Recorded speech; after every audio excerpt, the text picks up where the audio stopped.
Good afternoon, and welcome to the District of Squamish Committee of the Whole meeting, being held electronically today in the Council Chambers at Municipal Hall.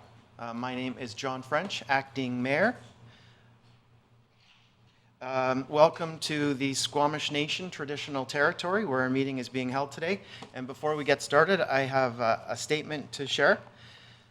Council members attending the meeting electronically are required to advise the chair of the meeting of the following circumstances. A, when the council member disconnects and or reconnects, enters or exits the meeting, so that this can be recorded in the minutes of the meeting.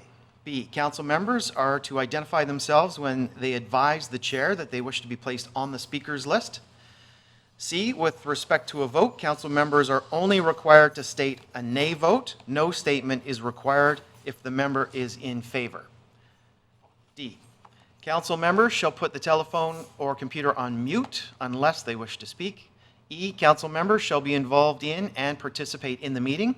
F, council members shall text the chief administrative officer or the corporate officer if they have technical difficulty with their telephone or computer, as in they need to be reconnected to the meeting. G, the meeting shall be recessed for up to 10 minutes if a technical difficulty occurs on the district side, which results in the council member being unable to connect to the meeting. And I'll also draw your attention to Ministerial Order M192. The staff recommendation is that pursuant to Ministerial Order number M192, the District of Squamish is excluding in-person public attendance at this meeting on the basis that public attendance in a manner consistent with public health orders and recommendations cannot be accommodated at this time, and the district is ensuring openness, transparency, accessibility, and accountability at this meeting by the following means. This meeting is being live streamed, and a video of this meeting will be available on the district's website for viewing on an on-demand basis. And I'm looking for somebody. Councillor Stone, are you moving that recommendation? And seconded by Councillor Race. I will call the question. All those in favor? Opposed? Motion carries, unanimous. Thank you. And next, I need a motion to adopt the agenda for this Committee of the Whole meeting. That's moved by Mayor Elliott, seconded by Councillor Pettingill. I'll call the question. All those in favor? Opposed? Unanimous. Motion carries. And so that takes us to section 4 of the agenda, staff reports. And the first item is the quarterly financial report. And the Chief Financial Officer, Ms. Boxrud, I believe has a presentation for us. Okay, I should be sharing the content now. Can everybody see it?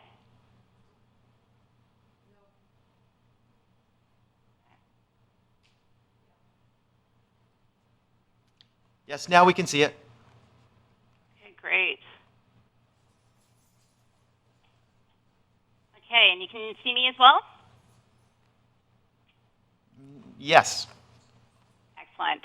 Okay. Good afternoon, Mayor and Council. For the public, my name is Heather Boxrud, Chief Financial Officer. Joining me today is Mr. Roland Russell, Acting Manager of Financial Planning and Reporting. Together, we are very excited to be presenting for the first time the newly developed Quarterly Financial Plan Report. Right, so the agenda, as this report is newly developed, we have devoted a piece of the agenda to review the objective and structure of the report itself. The agenda for the presentation is to outline the report objective and structure, review the 2020 COVID-19 financial impact forecast, review the second quarter financial report results, and then open it up to discussion and questions. In consideration of time, we are hoping to present the entire presentation, then open it up to questions and discussions on all sections. So if we have the chair's blessing on the presentation format, we can begin. You have my blessing. Thank you. Thank you. Okay, so starting with the report structure and objectives. So the objective of the quarterly financial report is to provide Council with regular and timely information on the year's work plan progress. It provides fiscal oversight and aligns results within the year with the budget.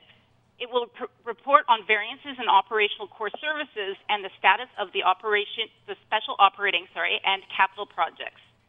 The report will be issued quarterly, 1 month after quarter end. The report has 3 areas to focus on, so the operating financial report, the special projects, and then the capital projects. The operating financial report focuses on the day-to-day operations of the core service areas. It compares the quarter-end results to budget, as well as compares the results the same time in the prior year. It will also show pace by illustrating the results as a percentage of budget, and the Appendix 1 will provide an index on which departmental cost centers roll into the various core service segments. To note, as it takes time for suppliers to issue invoices and the approval and process cycle to occur, typically the financial results are approximately 1 month behind the actual work that has occurred. So that's important to keep in mind. The special operating project section focuses on just the special operating projects. The report provides at a high-level contextual summary and highlights just the salient points. However, for a deeper dive, in Appendix 2, the special projects detail will provide more granular detail, including each project's amount spent as a percentage of budget, the project phase status, a risk heat map, commentary from the individual budget managers, and the report is categorized to be aligned with the budget. So by the strategic projects, the master plan projects, and the municipal service projects, which are further grouped by growth, infrastructure, facility, capacity, and cyclical, as is done in the budget. The project phase status provides a snapshot of what phase of the project is currently in, from not started to canceled or delayed. Which phase the project is in can be easily seen by the letter it has been assigned to, with a letter assignment legend that's located at the top of the report. Further project commentary is then provided by each budget manager for each each project. The progress heat map intends to provide a quick view of whether or not the project faces risk of being completed or not completely completed within the budget fiscal. So red is canceled. Yellow is at risk, but completion is still possible, and green is on track. And then for those who are challenged by various acronyms, myself included, within the report we've added an acronym legend, which is provided at the top. So similarly, the capital section focuses on just the capital projects. The report provides a high-level contextual summary and highlights just the salient points again. Similar to Appendix 2, Appendix 3, capital project report details, shows the amount spent and percentage of budget. It shows the project phase status, the risk heat map, commentary from the budget managers, and then that handy acronym legend at the top.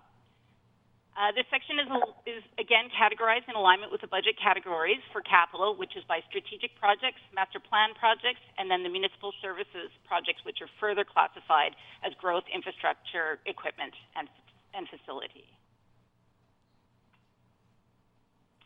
So that concludes the report structure section of the presentation. So we're just going to move on to the Q2 financial reporting results, and I'll begin with the COVID-19 specific impacts.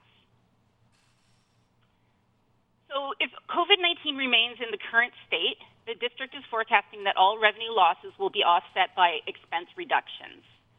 76% of tax revenue has been collected to date, and it is anticipated that the district will collect close or slightly below the 90% collection of a typical tax year. Keep in mind, taxes are considered guaranteed through the property tax sale legal remedy. Therefore, collections become a cash flow impact, not a revenue impact, and the district's cash flow is very healthy. Primary areas of impact from COVID are park, recreation, and transit. Parks and Recreation are anticipating a total revenue loss of $300,000 for 2020, which will be offset by arena closures, miscellaneous cost savings across several departments, contract program instructors that were not hired, and delayed hiring of service level change positions across the organization. Transit have to date and will continue to see revenue losses due to decreased service levels and ridership. This will be offset by BC Transit fee holiday offering, whereby the district has been forgiven bus lease fees from July through to December. Finally, an emergency response fund was established in order to support continued service levels during the pandemic. The fund is currently at $92,000, of which $50,000 has been approved for reimbursement to date from the province, with some approvals still outstanding. And to note, as of early June, costs were no longer eligible for reimbursement. So the future states for COVID-19, the COVID-19 impacts in the future are clearly unknown. Should BC regress to phase 2 or even phase 1, further losses could occur. Parks and recreation programs plans could be stalled, creating further losses. An economic downturn could impact the development industry, decreasing development and building permit revenues. Transit could see decreases in revenue associated with the decreased service and ridership. So we're very aware of those impacts. However, there are remedies available to cover losses.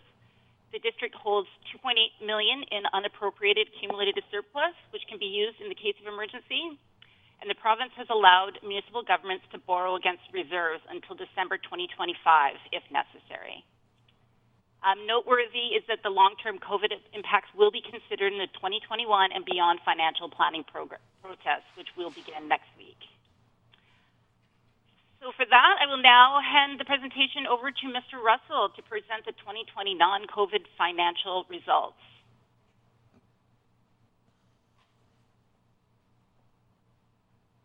Good afternoon, ladies and gentlemen. I hope you can hear me. Yes, we can. Okay, wonderful, thank you. As you can see on the slide in front of you, COVID, we're anticipating that our operating revenues and expenses are trending on budget in all areas of the general fund. So outside of the areas that Ms. Boxrud has just outlined with respect to COVID, we anticipate that everything else is going to continue along in a fairly normal fashion. In the utilities, we note two specific divergences. One is in landfill, and that the diversion of recycling is lower, and that has reduced both the revenue and the expenses at the landfill. And we are not anticipating, we are anticipating a pickup in that, but it is a bit of a seasonal, it has seasonal impact, so it may pick up over the summer and then go down again in the fall and winter. We would anticipate that it may finish over the year slightly lower than expected. With respect to the wastewater treatment plant, there is a savings in the disposal costs related to biosolids, and this is related to a change in service provision where we've moved from a contracted situation to hauling the solids with our own truck in-house, and that is presenting an opportunity for Public Works to save some funds. So in that instance, we anticipate the wastewater utility will have a larger surplus than anticipated.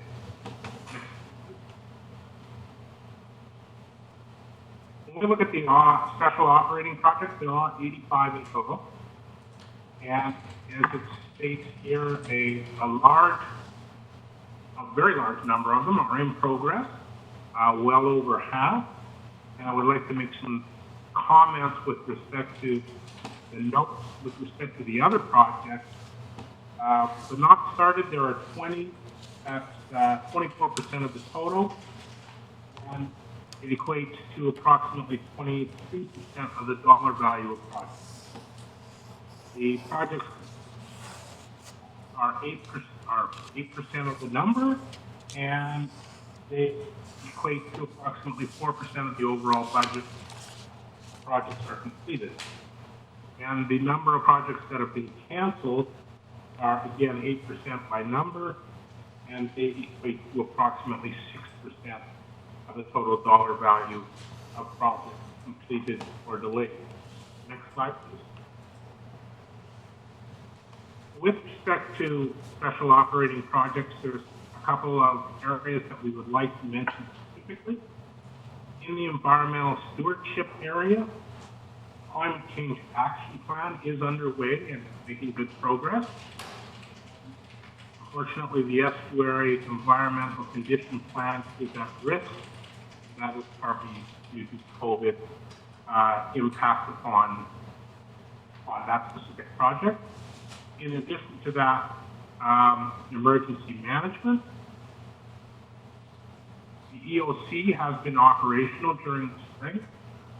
We outlined earlier, has spent some money, and we hope to recover some of that from the province, but we acknowledge that there will be an outstanding bill payable by the district come year end. And I'd also like to note that some of the emergency management projects which relate to outreach are at risk because in the current COVID environment, doing outreach in the community is somewhat more difficult. Thank you. Next slide, please. With respect to the capital projects, and there are quite a few, there are 11 that are not started. That's approximately 13% by number. And the value of those projects is also 13% by dollar value. With respect to the completed projects equate to 3% by dollar value, under $1 million. And delayed projects, there are 7% by number, percentage, and they equate to 9% by dollar value, for just over $3.5 million. Next slide, please. With respect to some of our larger capital projects, the Valley Cliff Fire Hall is making good progress. We anticipate tender in September. The Park Sea Dike, as that is a long word which I am quite sure I will not pronounce correctly, is at the design stage. The Jimmy Slough Dike is at the detailed design stage. We anticipate that could go out to tender later this fall. Active transportation is underway, and a note that is on mine but not on yours is that the technology transformation project is also well underway, and we would like to say producing good results. You can see from the financial statement variance reports that you have in front of you. Those are all the comments that I have with respect to capital projects at this point. We'd like to open the floor to council for questions, either on the report, structure of the report, or questions and discussions on the results. Thank you. Great. Thank you, Mr. Russell and Ms. Boxrud. Council, questions?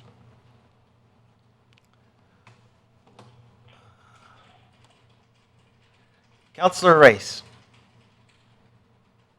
Thank you. I wanted to just ask, just so I understand the information. On page 6 of 55 of the report is the 2020 financial operating plan, operating report. And just so that I understand it, going to the first line, general government, is everybody there with me? Yep. Yep, go ahead, Doug. I understand the numbers.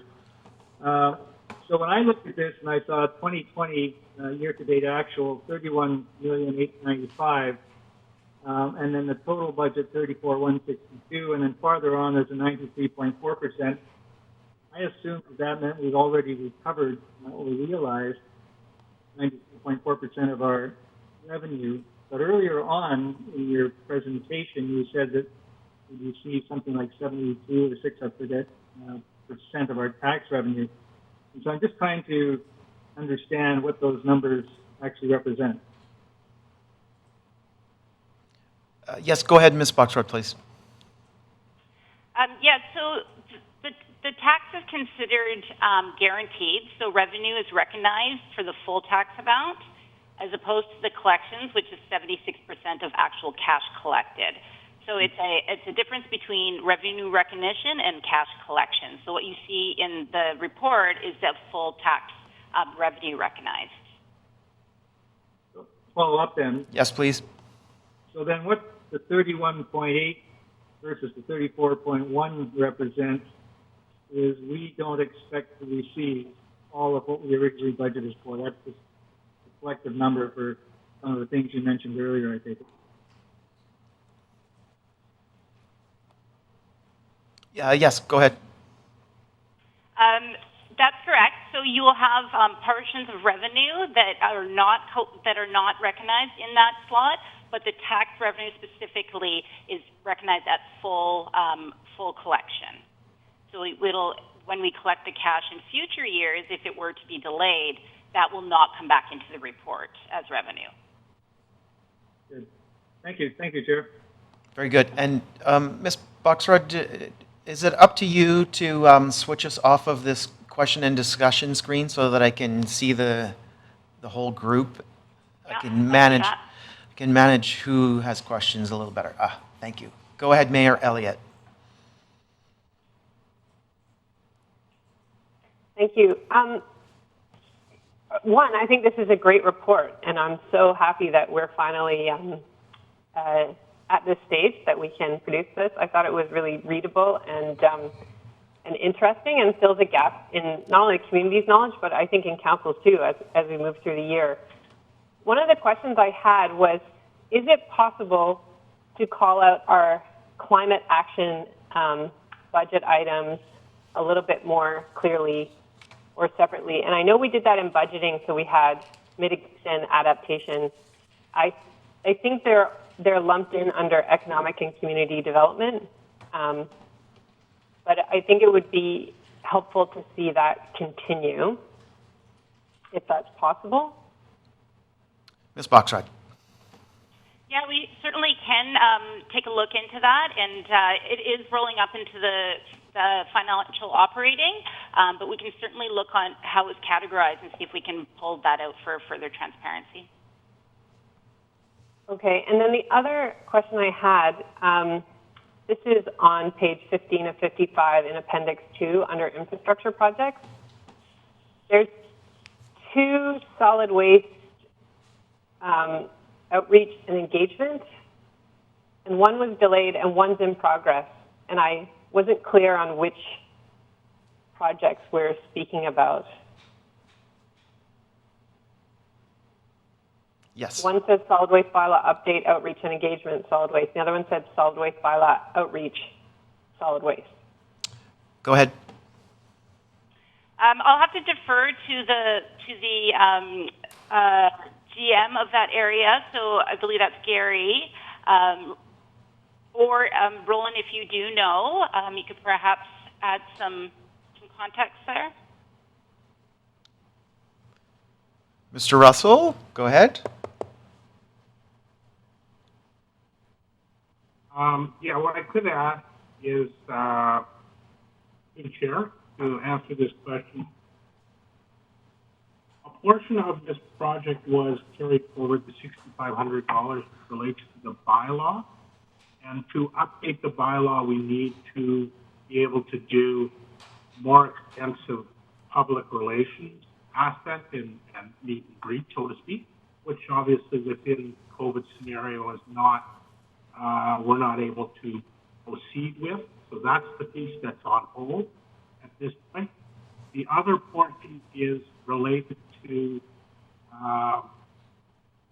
ongoing activity of one of our sustainability coordinators, and they are attempting to work with the ICI users of the landfill to work on enhanced materials diversion. That can continue, although it has slowed down somewhat due to COVID. I'm sure you're aware it's a little more difficult to get in front of people and have conversations with them in the current fiscal environment. There are two different projects. One is on hold, and one is still moving forward. And Thank you. I think, Mr. Wickham, do you have something to add to that? No, I think that's exactly right. I think just for clarity, the one larger project that's ongoing is where the salary for the sustainability coordinator is coming from, because that was a term position. It was entered as a special project, so that's primarily salary or 100% salary, I believe. Chair, one other question, if I may. Yes, please.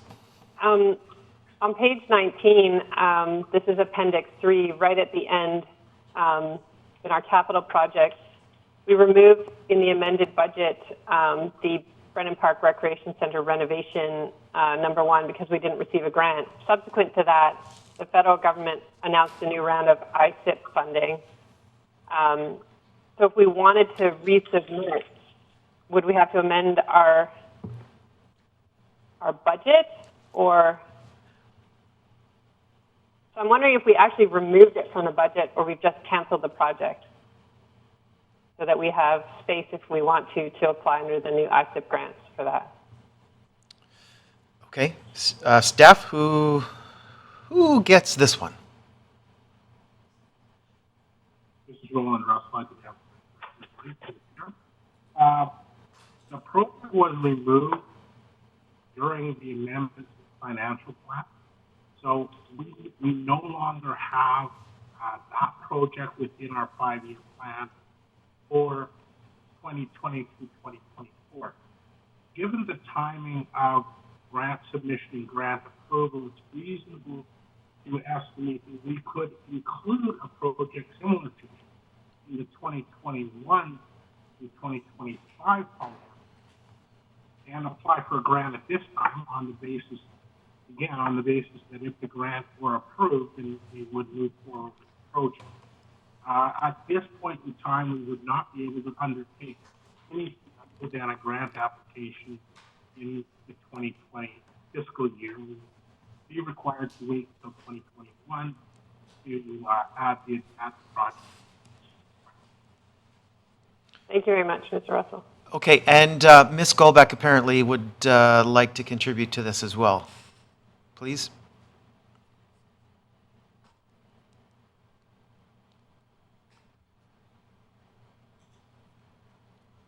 Ms. Golbeck, you are not showing up and I'm not hearing you.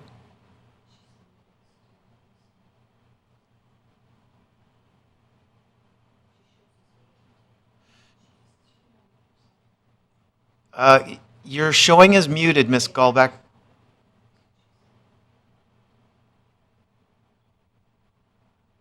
And I know we clearly have some technical issue that is preventing us from hearing Ms. Golbeck. Hopefully that will resolve. Council, any further questions? Councillor Pettingill, followed by Councillor Anderson, and then Councillor Stoner. Yeah, thank you. It was mentioned that diversion is down, and I just wanted to clarify, is all intake at the landfill down, and so that revenue is an expense down as well, or have we just seen a shift to a lot more going straight into the landfill?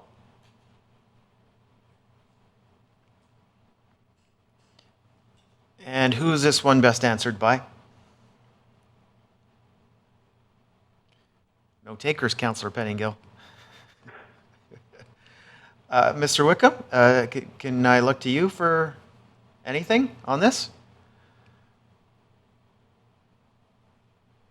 Sorry, I'm just trying to bring up that comment. We do see fluctuations in diversion rates, largely through the sort of annual fluctuations with construction season, for example, and construction waste is our top priority that we're going after with our sustainability coordinator. We have not seen really a significant drop in standard household waste, for example. In fact, there's a huge surge in the spring when everybody was all of a sudden home and decided to it's a great time to do yard work and clean out the garage and get to those projects around the house. So I'm sorry, I don't have a more definitive answer.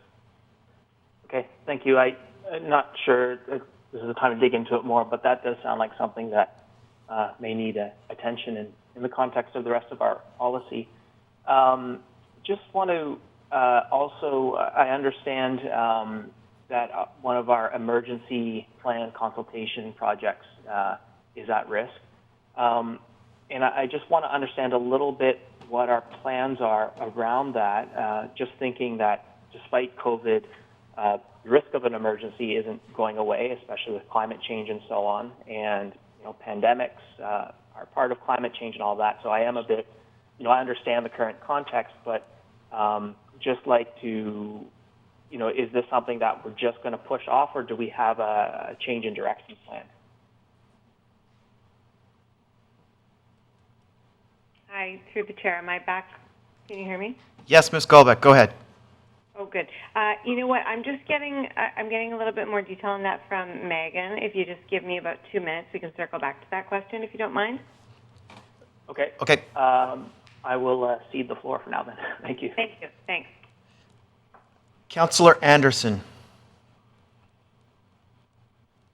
Thank you. I have a quick question and a couple of comments, also just brief ones if I may. But at first, just like to echo Mayor Elliott, this is a very good, useful presentation and first of its kind and very welcome. It'll keep us on track, keep us focused in between budget exercises. My first question is one of detail. On page 18 in our handout under capital projects descriptions, there is a building demolition dash FAC. I just wondered if perhaps one of our staff members may be able to fill us in on what exactly that refers to, that FAC acronym. And who can tell us what FAC is? This is Roland Russell. I'll be able to answer that question. Thank you. Go ahead. The acronym FAC stands for facilities. That's to present the management area that is responsible for the project. The building demolition that we're speaking of specifically in this year's budget is the old archive building, which is located between the library and the Helping Hands Center, just on the back side of the municipal hall parking lot. And the manager who is responsible for that project is Millis Samian. Thank you very much. That's clarified for me. A couple of quick comments, if I may, pertaining to page 14 and a couple of the project descriptions. Firstly, under master plan projects, there's a reference to Marine Action Strategy Administration Building.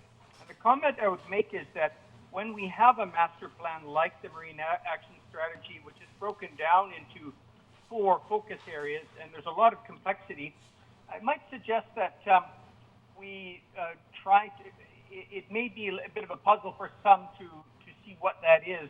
In the Marine Action Strategy itself, focus area 1 is governance and shared leadership, and we probably would be better off to stick to the same terms. I recognize that the terms of reference and project descriptions can shift over time, but I just have to take a second step to go to the plan and see actually what might be referred to there. So just a note then that for optimal clarity as we describe these projects, I did have to take an extra step to see what might be involved in this one, it being now several months since we discussed it as a budget item. The second comment I wish to make is regarding one of the projects highlighted as, quote, at risk, and that is namely in your presentation, I'll just pull it up here, is the estuary environmental condition plan being at risk.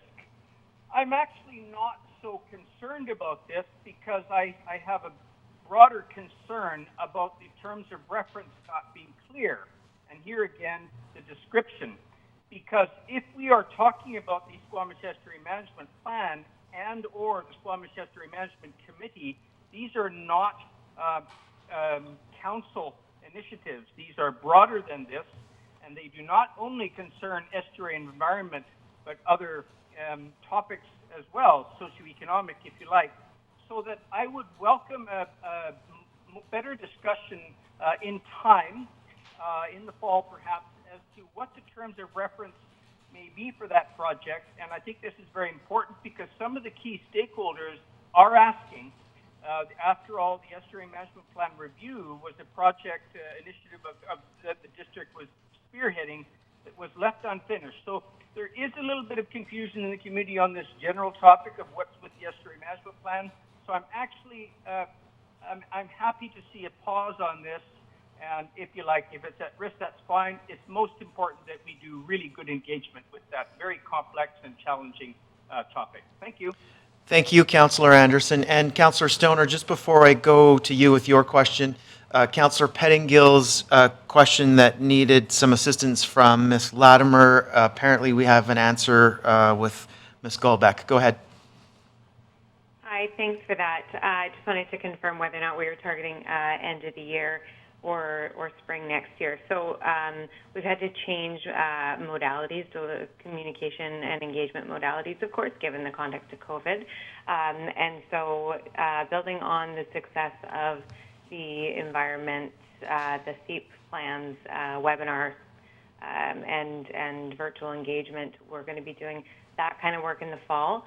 The caveat on that, of course, is depending on what happens with COVID in the fall, the emergency management resources may be utilized managing the pandemic and associated response, so that may push it out to spring, but otherwise end of the year is likely with different kinds of engagement. Very good. Thank you. Councillor Pettingill, just check in. Is there any follow-up? Okay. Councillor Stoner. Thank you, through the chair. I too will reiterate the comment that this is a fantastic report. I am very excited to see that we are here with our financial reporting, and it's great to be able to get this sort of insight on a more regular basis. So thanks to staff for getting us there. I have a few questions. The first is around the protective services year-to-date revenues. So it's only at 40%. And I'm just curious where we expect the remainder of that revenue to come from. Once I have an answer to that, I'll ask a follow-up. I can speak to that through the chair. The protective services revenue is down because ticketing has been challenging in the context of COVID, as well as some administrative cleanup that we needed to do with our fees and charges bylaw with respect to traffic fines. So that currently we are short-staffed in the bylaw enforcement department. We're building that back up as we speak, but that may not be recovered by the end of the year. In fact, it will likely not be. Okay, that's helpful clarification. So I want to go back to the year-to-date revenues kind of more generally. My understanding is that a fair amount of, especially that protective services line item, comes from tax requisition. And so is that $840,000 that's there, is that the confirmed received tax requisition for those pieces of work, or does all that tax requisition go into the general government revenue line item?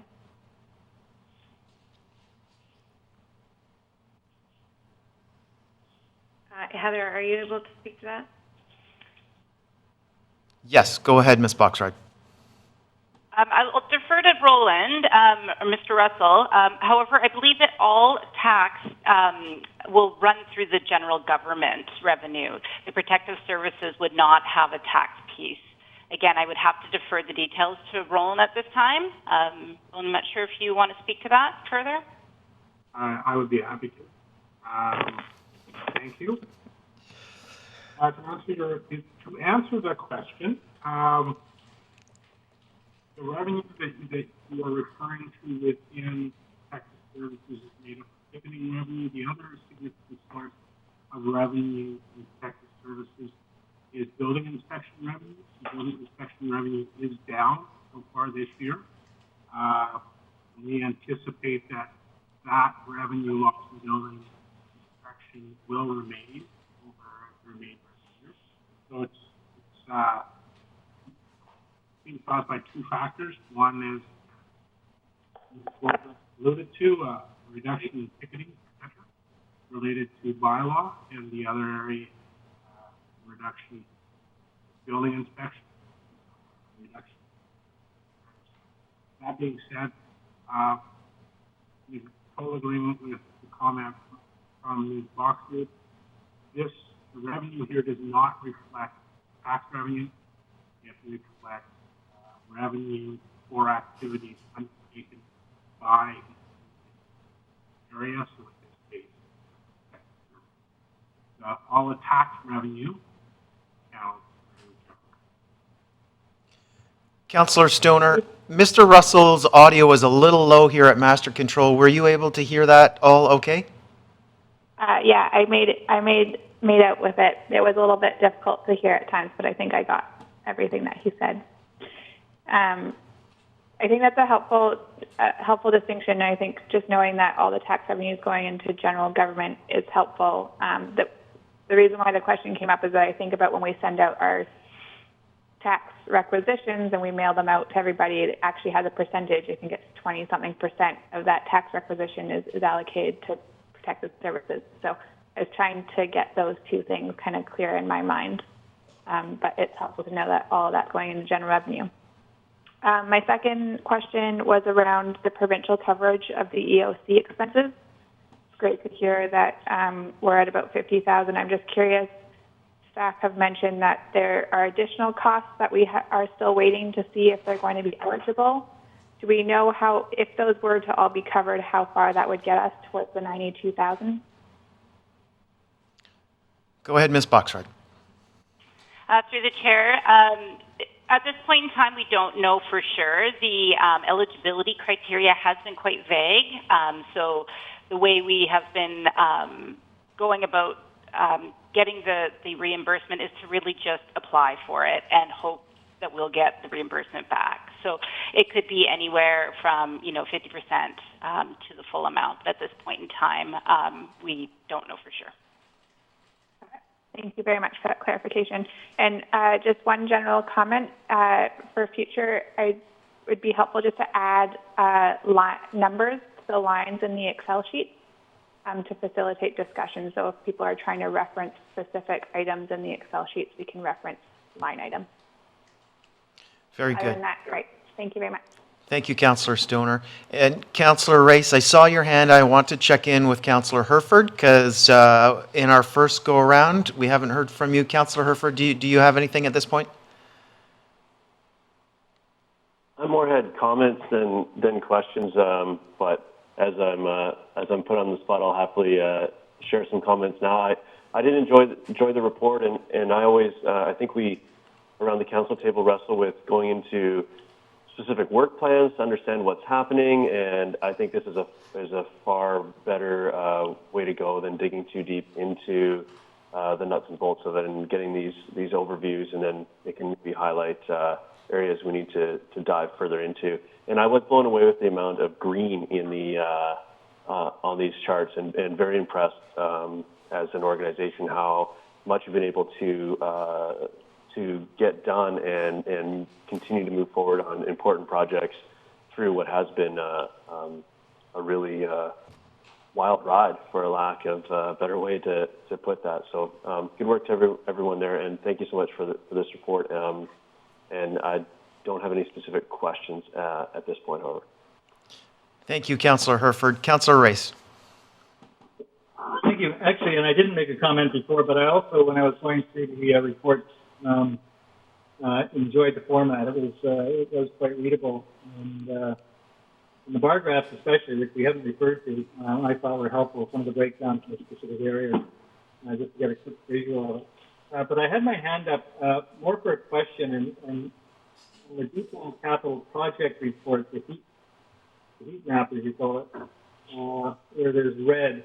The list on the first page of that is related to CO2 fund projects. And I'm just wondering if there's anybody from staff that is able to speak to that.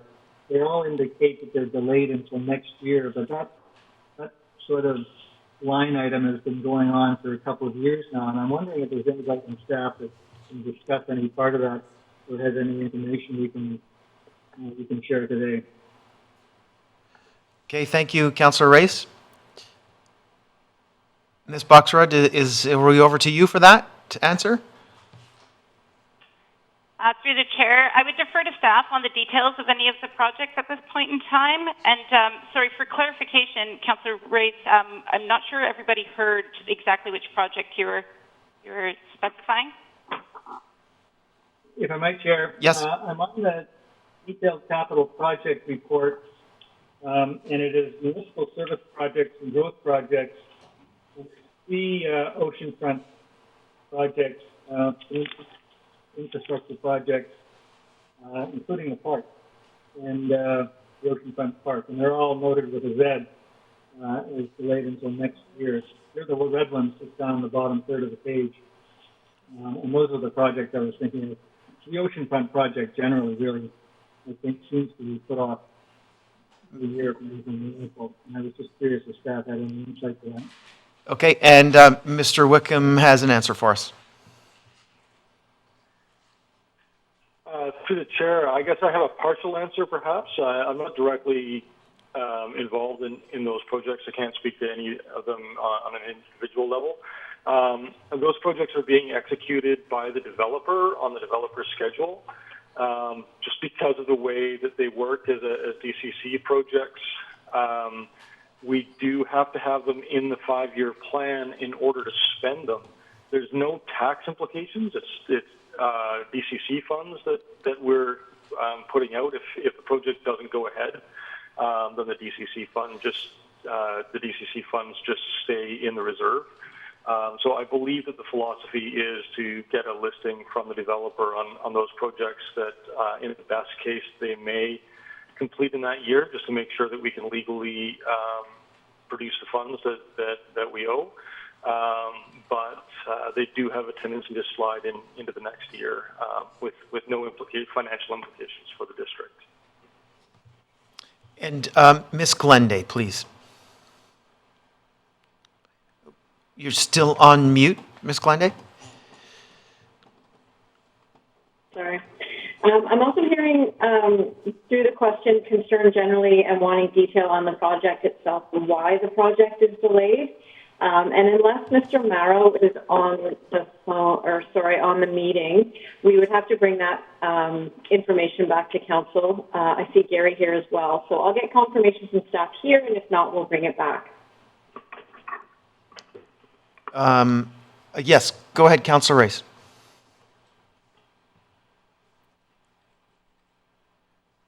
Thank you. That's exactly what I was talking about. I understand that, the district through DCC projects has a portion of the spending, but fundamentally it's a developer project. I was just more concerned because I keep hearing these questions from the public about nothing seems to be happening down there, and this has gone on for 3 years. And I was just wondering if there was any information that could be shared in open meetings.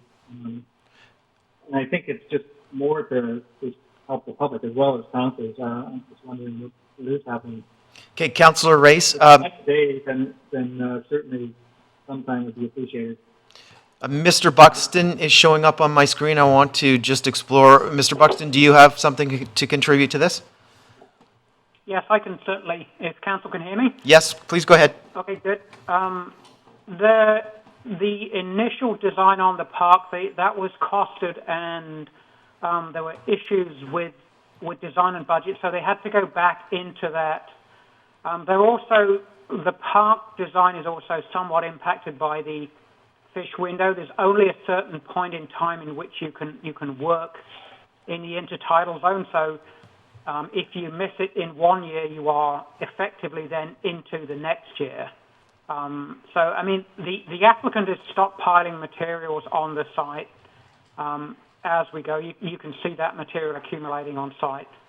But I say that they're trying to time it with their building development, with their infrastructure development, with the fish window, and trying to keep it on budget. So it couldn't happen this year. So we anticipate that work will start when it can next year. Thank you very much. Councillor Pettingill. Yeah, thank you. I just wanted to ask about one of the other comments we've made, that our development revenue was down. And the context for my question is in some of the other discussions that have been happening around the community, there have been some questions raised about, are we trying to drive development to drive up revenue. My understanding is that our general philosophy is that development revenue and fees are on a cost recovery basis, and so revenue we don't collect, it's just work we don't do, and so there's sort of no net change. And correct me if I'm wrong, but I want to understand that we don't see development as a general revenue source. It's just a cost recovery piece, what we collect there. I can try that one as well, if you'd like, Chair. Yes, go ahead, Mr. Buxton. No, we don't. I mean, do we facilitate development by making zoning available? Yes. Do we drive development? No, we can't. We can't force people to make applications. So it really is, that's driven by the industry. It's not intended to form a particular revenue source. As you know, it really is intended to recover costs. Thank you. Council, any further questions? Okay. Seeing none, I'll just quickly, with my own thoughts, I agree with the other council members who have praised staff for this report. I think that one of the things it reflects is that in the time before Ms. Boxrud joined us, Mr. Russell and the rest of the finance team did a fabulous job of keeping the ship afloat. And then with the addition of Ms. Boxrud, some refreshing initiatives like this one that are really helping council with the work that we're doing. So thank you, staff. I appreciate the good work that was put into this report, and the fact that this will be ongoing, an ongoing tool for us to make good decisions. So then, if there are no further questions, I will look to council for a motion. The staff recommendation is that the District of Squamish receive the Quarter 2 2020 Quarterly Financial Report for information. That is moved by Councillor Race and seconded by Councillor Herford. Is there any discussion? Seeing none, I'll call the question. All those in favor? And opposed? The motion passes unanimous. Thank you. Thank you, staff. So we'll move on now to item number 2 under staff reports, lowering residential speed limits. And it's my understanding that Ms. Kidner, the Research and Projects Coordinator, will be joining us. And you have a presentation for us? Yes, I do. Okay. Can everyone hear me okay? Yes, we can. Thank you. Great. I am attempting to share my screen.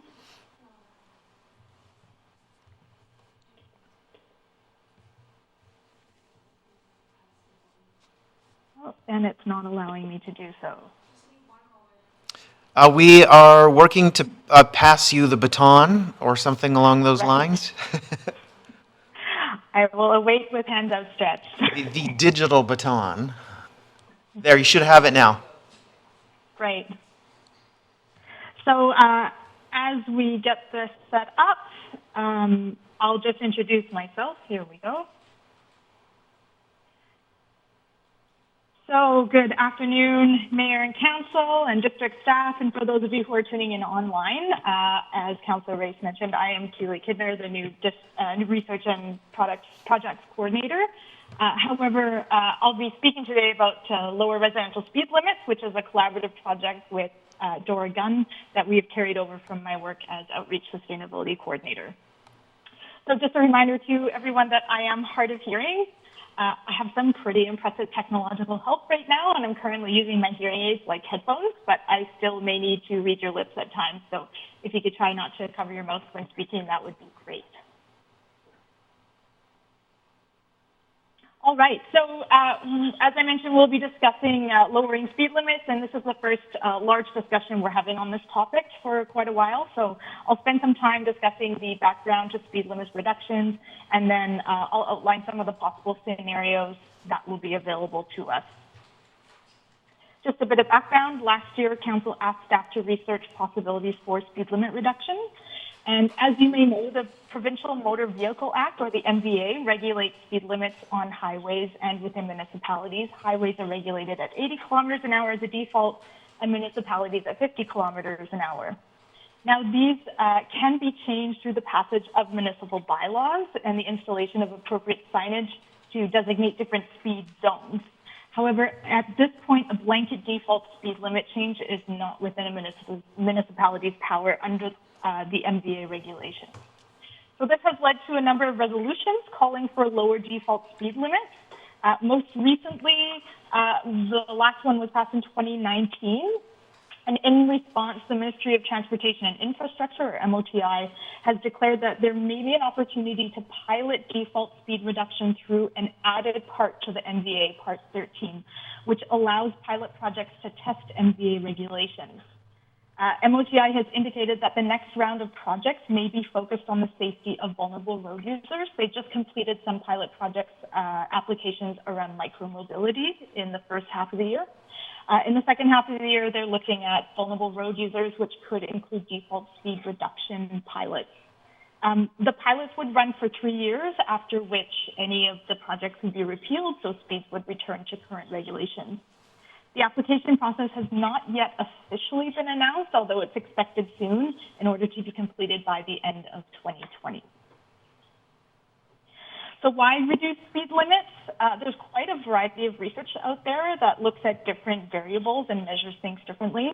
But all studies report that the risk of fatal injury increases significantly with vehicle impact speed. And I've chosen to illustrate here a conservative estimate, just to show that even at a conservative estimate, there are dangers associated with higher speeds. The risk of pedestrian fatality in this case at 50 kilometers an hour vehicle speed is over twice that of 40 kilometers an hour and over 5 times that at 30 kilometers an hour. And really, this just comes down to basic physics and biology. It should be noted that aspects of the natural and built environment also influence collision and injury rates, such as land use, road geometry, vehicle types. So larger vehicles tend to have higher impacts, weather, and the prevalence of on-street parking. And I want to highlight that speed limits are one tool to be used in conjunction with other initiatives that we are putting forward, like traffic calming. So there are some other municipalities where speed limit projects have been lowered in residential neighborhoods. For example, the city of Campbell River began a pilot project in 2018, whereby 2 neighborhoods had 40 kilometer an hour speed limit installed. Unfortunately, the data is not yet publicly available. In Rossland, city officials enacted a bylaw change to designate all residential streets carry a speed limit of 30 kilometers an hour with accompanying signage. It should be noted that the built environment in Rossland may play a role here, as many of the streets are narrow and winding and steep. The District of Squamish more recently is leading a group of municipalities on Vancouver Island to submit an application for a new default speed limit under the MVA pilot project program that I mentioned before. So their default speed would be 40 kilometers an hour on any street without a continuous center yellow line. And that roughly correlates to any residential street. There are other municipalities planning to submit speed reduction initiatives under the MVA pilot project that we have been in touch with some folks as well. So let's talk about some of the scenarios available in Squamish. Staff have mapped out each described scenario using 2 demonstration neighborhoods that you'll see in the report to council that are chosen for the complicated mix of road types. In this presentation, I'll be showing maps for Garibaldi Highlands, but I'd like to highlight that this is merely for demonstration purposes and does not indicate that this will be a priority area. Scenario 1 would involve installing signage throughout town in any place where we want a 40 kilometer an hour zone, essentially all residential areas. This could be immediately implemented on the current MVA restrictions. However, there are high costs associated with the number of signs needed to lower speed limits on residential streets. This may contribute to sign clutter, albeit not as bad as this particular street in Edmonton, the photo you can see here. And to give an example of what this might look like, here is scenario 1 laid out and mapped out for Garibaldi Highlands. And you can note that there are a large number of signs that would be needed. Scenario 1A is a subset of Scenario 1 in that it is basically Scenario 1, but in one pilot neighborhood. So this would allow us to collect data before expanding throughout town, but the cost of signage would still be impactful. And this scenario would look similar to the previous map, dependent on the chosen pilot project neighborhood. Scenario 2 would involve developing a pilot study proposal under the MVA's newly announced pilot study program. This proposal would mimic that put forward by the District of Squamish, which would create a new default speed limit of 40 kilometers an hour on any road throughout Squamish without a continuous yellow center line.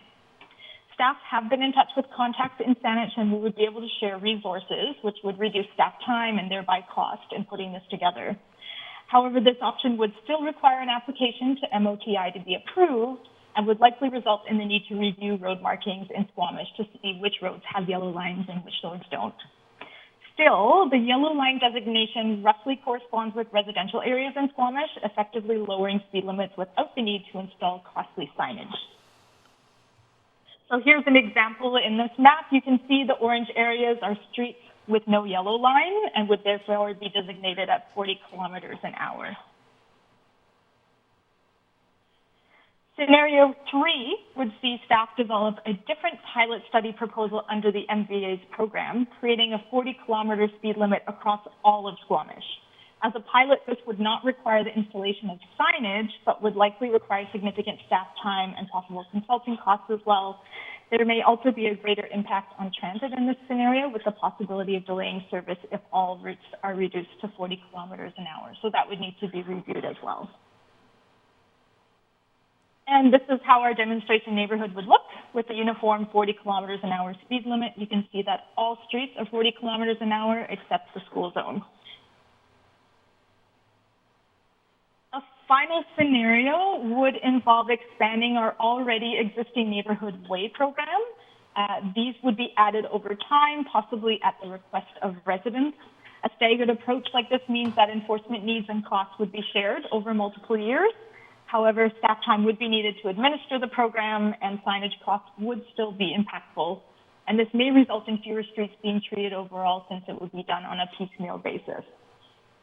So if we look at our demonstration neighborhood with all potential neighborhood ways approved at 30 kilometers an hour, this is what it might look like. So in terms of budget considerations, in this year's budget, we would be able to absorb the cost of completing applications for pilot projects under the MVA, so scenario 2 and 3. However, any implementation or signage installation would occur through next year's budget. If council chooses scenario 4, costs would be distributed over multiple budget cycles, and staff would be able to install one additional neighborhood way in 2020. All scenarios would benefit from increased monitoring, and so an additional traffic counter would be purchased at a cost of $5,000. There would be organizational impact, so engineering staff time would be required for all scenarios. However, scenario 2 allows for collaboration and sharing resources, as I mentioned, with other municipalities who are submitting similar pilot project applications. Scenario 3 would require an original submission. Enforcement would, of course, be needed, and RCMP have reviewed and are supportive of all scenarios. And in addition to enforcement from RCMP, we would be looking to include a public education campaign to encourage compliance and therefore share the burden with enforcement services. In terms of next steps, if council chooses the recommended scenario 2, staff would then continue coordinating with the District of Squamish and MOTI to develop our MVA pilot project application. We would possibly consider hiring consultants to assist with the application process and would conduct public engagement. Once the details of the MVA program are officially announced, staff would bring an expression of intent to council and then submit the application to MOTI by the end of 2020. We have been in touch with MOTI, and we have an understanding that the pilot project for this would be similar to the previous one that was recently completed in the first half of the year. So just to review the scenarios one more time, scenario 1 would involve installing signage throughout all residential areas. Scenario 1A would be doing so, but with a single pilot study neighborhood. Scenario 2 would see us developing a yellow line pilot study proposal under the MVA, similar to what's happening with the District of Squamish. And Scenario 3 would see us developing our own 40-kilometer-an-hour blanket pilot study proposal under the MVA. And Scenario 4 would be an expansion of our neighborhood way network at 30 kilometers an hour. That brings us to the resolutions that we look at Scenario 2. That is our recommendation. Alternative would be to choose Scenario 4. Now we'll open it to questions. Council, questions. I see Councillor Stoner. Go ahead, Councillor Stoner. Thank you. Through the chair, thank you very much for a comprehensive and detailed report with some very clear options laid out for us.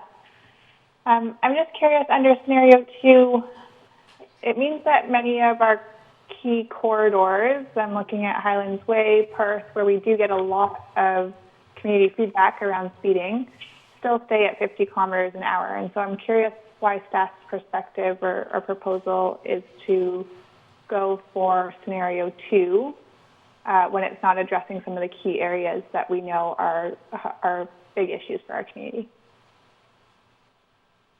I'll maybe pass it on to Ms. Gunn. Good afternoon, Mayor and Council. I'm Dora Gunn, a transportation planner with the District of Squamish.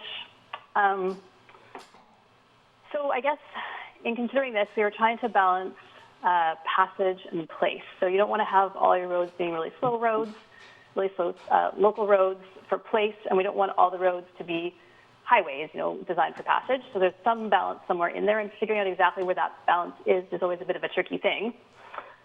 So as Keely mentioned earlier, there are other ways to improve safety. So speed is one possibility, but other options are things like improving our active transportation infrastructure. So if we're looking at Perth as a good example, rather than lowering the speed limit there, we could look at creating great sidewalks along Perth, for example.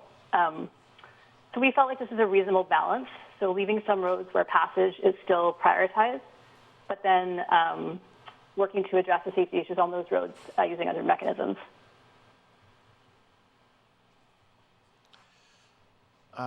Councillor Stoner, any follow-up? No, I'll leave it at that for now. Thank you. Okay, Councillor Herford, then Pettingill, Mayor Elliott, followed by Councillor Race. Go ahead, Councillor Herford.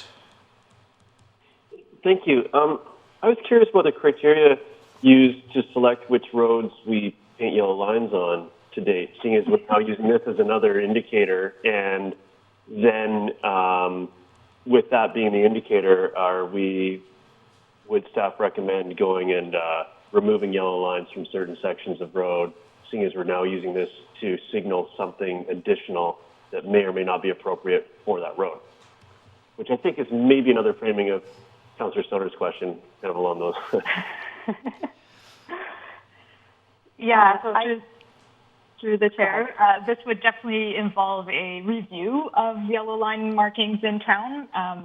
However, I think most of the major collector roads that we've looked at do have yellow lines currently, and it roughly correlates onto residential versus collector roads. But maybe Ms. Gunn has something to add too. Through the chair, I will add to that we follow the TAC guidelines for where to implement the yellow lines. So we probably do need to do a review of where the yellow lines are in a few locations throughout town, but we would be following the TAC guidelines to make that decision. And TAC is Transportation Association. Okay, thank you. Yeah, thank you. But my concern is using that TAC indicator may very well be reasonable, but I would need to do a little digging myself or have a report on such things before I feel comfortable using that as an indicator so far. But I'm eager to hear more. And I love the direction that this is all going. I'm just curious how we best get there. So thank you so much. Thank you, Councillor Herford. Councillor Pettingill. Yeah, I'll sort of pile on this last one, and then I do have a different question. But I do think our collector roads and those things where designed and thought of in the context of car-focused cities, and for many reasons, safety and quality of life and the climate, we're trying to get away from that. So I think, for me, a key piece of supporting any of these is understanding when we review which are collector lanes. Do we want as many collector lanes? Is that even a thing we want to have? And I'm not sure so much. So for me, that's a little piece of this. Some of the general ideas, I think, by themselves are fine, but what is a collector road? Where do we need them? I think is a critical piece of that discussion that needs to happen. I do want to check the boulevard has a boulevard down the middle, so it doesn't have any yellow lines, but we've treated it as if it does. I'm just wondering if staff can comment on that. Through the chair, I can address that. There are going to be a few interesting circumstances that we'll encounter as we move forward with a proposal like this, and the boulevard is a great example. So the boulevard would have to be treated like a road with a yellow line. So we'd have to develop some sort of criteria that explains what the definition of the yellow line is, and perhaps the boulevard would be included in that. And then we'd have to make sure we communicated that appropriately to the public. So there are going to be a few interesting challenges. We feel like the yellow line proposal is going to be easier for drivers to follow, even with those challenges, than having to pay attention to the speed limit signs at every corner. Okay, thank you. And then my final question is, a lot of the recommendations or the options seem to focus on 40 kilometers an hour rather than 30. A lot of the background information I've read really seems to suggest 30 is much, much safer. And thinking myself, I live on Jay Crescent, I think it might be a 2-minute time difference between 30 and 50, and maybe 1 minute or so between 40 and 50. So when I think about if I'm going to still stick with my car, the incremental time difference versus the safety difference, I am struggling a bit with, if we're going to make a change, why not go to 30? And even in the Saanich proposal, I realize they have an ongoing thing. Could we not be sort of a second test case in what's the benefit of 30 versus 40, and we could be the 30 for this trial? Through the chair, I'll answer that question. So absolutely, we could. We could do exactly what you're saying, do a similar pilot to the Saanich study, except using 30 instead of 40. The reason in this proposal that we suggested 40 is because there's a balance between increasing safety versus public acceptance and compliance. So there are diminishing returns with the speed limit decreases. So the study that I was looking at had about a 10% decrease when you went from 50 to 40, but only a 5% decrease from 40 to 30, and then less as you go lower, right? So you want to hit that sweet spot somewhere in there where you get a lot of increased safety, but you still get that public compliance. And the more compliance we get, the more easily accepting people are of this, the less enforcement we're going to need. So the easier it's going to be for us to roll out. So we felt the 40 was the right spot for this, but it absolutely will be possible to go ahead with a 30 kilometer an hour pilot. Thank you. Mayor Elliott. Thank you. I wanted to get a sense of what the impact would be on transit if you did slow the speeds on collector roads, because efficient transit is important. Our run times are already not where we want them to be. All expansions were canceled for this year. So what magnitude of impact are you speaking about if we slowed some of those connector roads to 40 on how frequently we could run transit? So through the chair, I don't have an exact answer for you, I'm afraid. But I did look at the yellow line proposal and just eyeballing it. So I went through all the roads in town and looked at all the transit routes. And that looks like around about 80% of them would be remaining at the 50 kilometers, and only about 20% would be slower. So I feel like that amount of change is something that we could probably absorb relatively easily, as long as we're still about to have some level of expansion in the future. Or we could absorb it by removing a trip or two somewhere in the schedule that maybe was a lower use trip. So I feel like that one would be okay. For the option where we have a blanket 40 kilometers an hour around town, that absolutely will impact the transit trip times, and I don't have a number, so I apologize for that. We can come back to council at some point with a number of a cost for that. It will have an impact.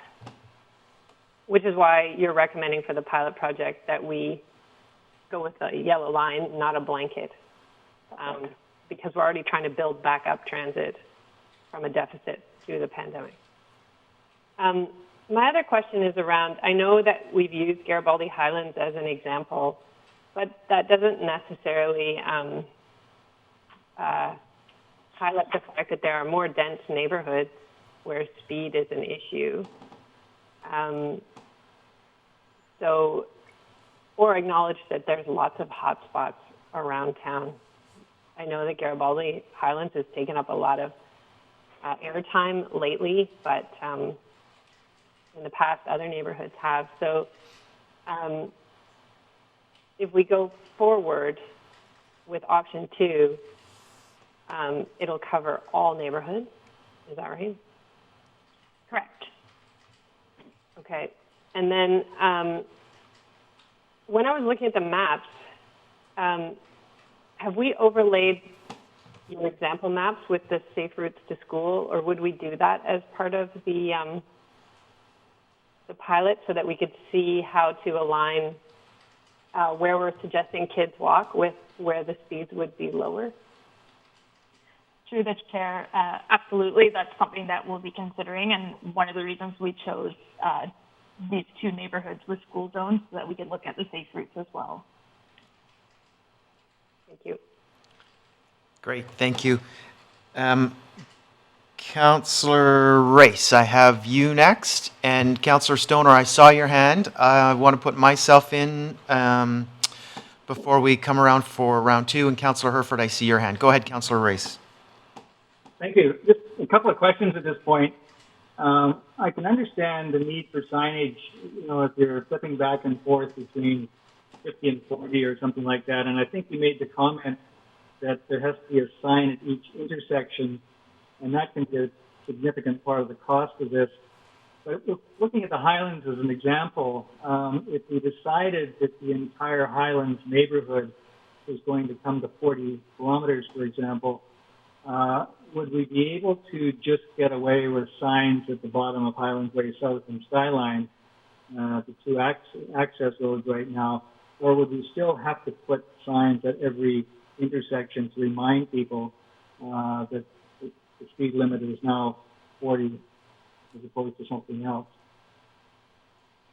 Through the chair, it is not entirely clear reading legislation how what is the requirement for this, but from what we've heard, we've reached out to some other staff, and from what we understand, it would be necessary to put a sign at every new intersection. From what we understand, if you were to put a sign, say, at the bottom of Skyline, then once you hit the boulevard, then the next street that you enter onto, the 50 kilometers default would be in play because it's the default speed. So any speed limit that is different from the default on any new street would need to be signposted, from what we understand.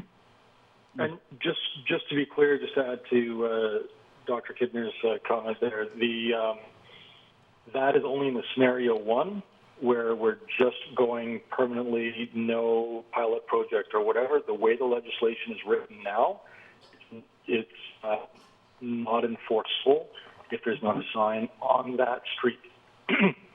So and that's why MOTI, because they are having so much pressure from municipalities such as Squamish and Saanich to change that rule and allow a blanket big sign on the way into town and a few in other key places, like you mentioned, on the way into neighborhoods. That's why they're allowing these pilot programs. So in the pilot program, we would not have to put a sign everywhere. We would only have these few signs around town showing where various speed limits are. Thank you. One more question, Chair. Yes, please go ahead. So in the yellow line approach, I take it we would also need signage then, because people from some other areas, like tourists and whatever, of course, are not going to equate necessarily a yellow line or no yellow line with the change in speed limit. So that doesn't get away from the signage. That's just the way of us sort of gauging, I take it, gauging traffic quantity and so forth as a way of making the decisions about which road with which speed limit. Am I correct in saying that? Mr. Wickham? Through the chair, partially correct. In either of the pilot project scenarios, either blanket 40 or the yellow line scenario, we'd still need a few signs. We'd need those educational signs in key places. In any scenario, we need signs. The difference is if we just move without participating in a pilot project, if we just move to the full-on signage, we need hundreds of signs instead of dozen signs or whatever the number would be for one of the pilot projects. Okay. Thank you, Chair. I've got some comments, but I'll save them for later. Thank you. Okay, very good. I have me on the list next, and I wanted to ask in the option 2 scenario, you touched a little bit in the presentation on timing, and if you have information above and beyond what you've already told us, specifically I'm wondering, has anybody from the provincial government give any indication of how long it would take the province to analyze whatever comes into them and have a decision back for the District of Squamish and Saanich? Through the chair, to put it bluntly, no. But the other pilot projects, from what I understand, is the previous pilot project is things are moving along. Things are a little bit delayed in that we're hoping there would be an official announcement soon. We've been told that sometime in August there will be an official announcement. And then the timeline, we're assuming implementation would be able to happen in 2021. And this is information we're getting from staff contacts at other municipalities who are in touch with MOTI.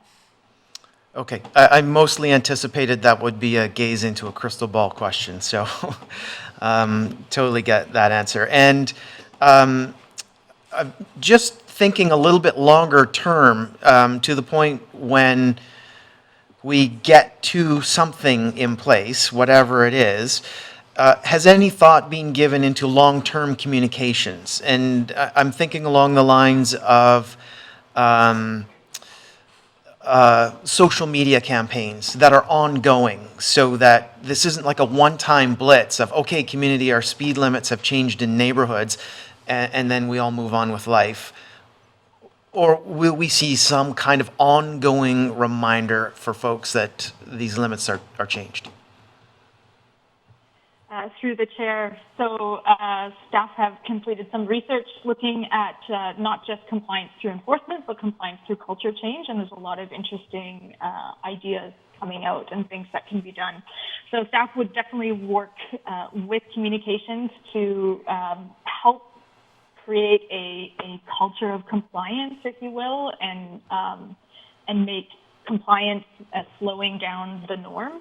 I think, as you can see from the presentation, just riding around the streets and looking at all of the signage that are on the residential streets already, asking for people to slow down, there is quite a culture of asking folks to slow down. So it would definitely be an ongoing, long-term sort of cultural shift, and communications would be heavily involved with that as well.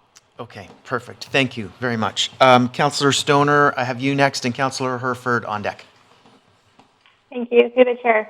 So following up on one of Mayor Elliott's questions, I appreciate that there could potentially be a risk of impact, especially to our transit system.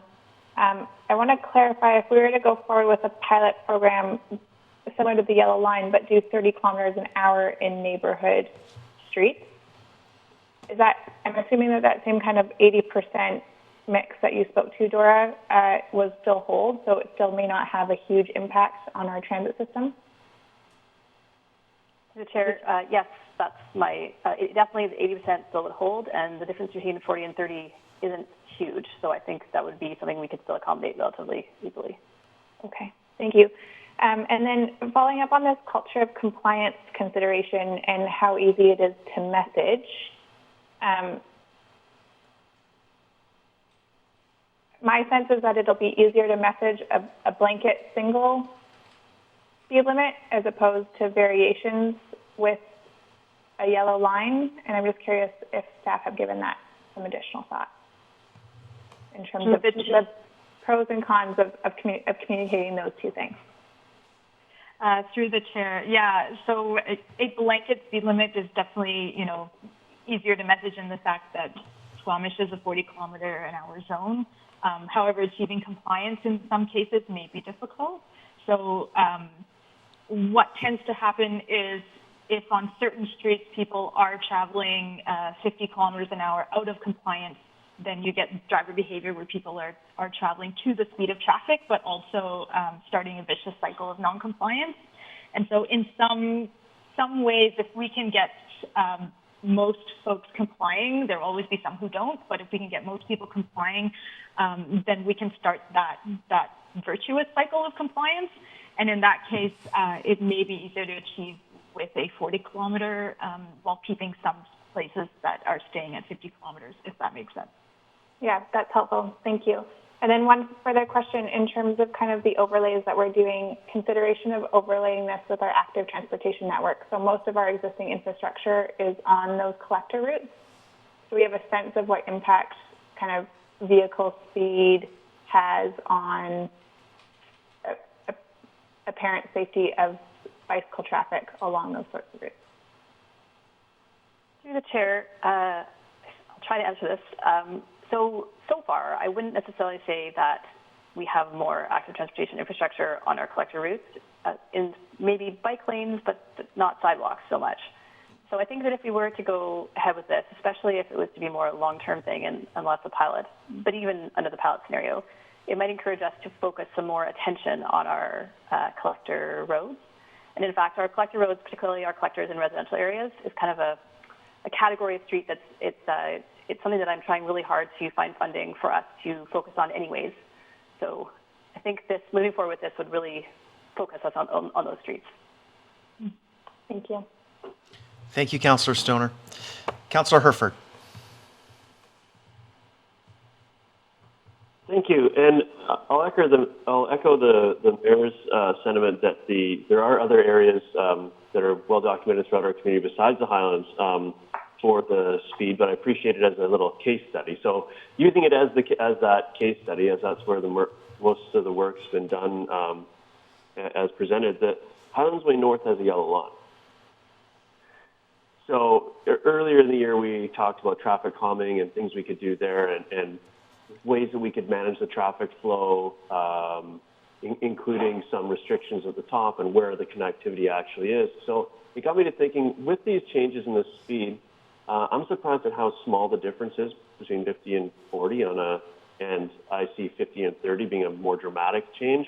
And I wonder how we're looking to change how fast people are going on those streets or just deterring people from going on those streets. So if I'm in a rush, I maybe want to get over to one of those collectors so I can do my what feels like a faster pace to get to where I'm going, even though it'll save me a minute. But and just how what that effect is, because generally I was expecting to see when I was excited to see this topic come up, I wasn't expecting to see a larger speed differential between the collectors and the neighborhood roads.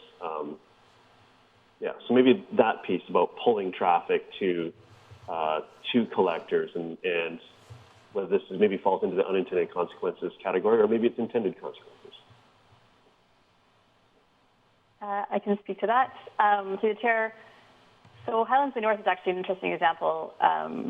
Just to speak to it briefly first, it's probably one of the spots where we would actually have to look at the classification there, whether the yellow line would continue to apply, particularly if we make some of the changes we discussed previously related to traffic calming in that area.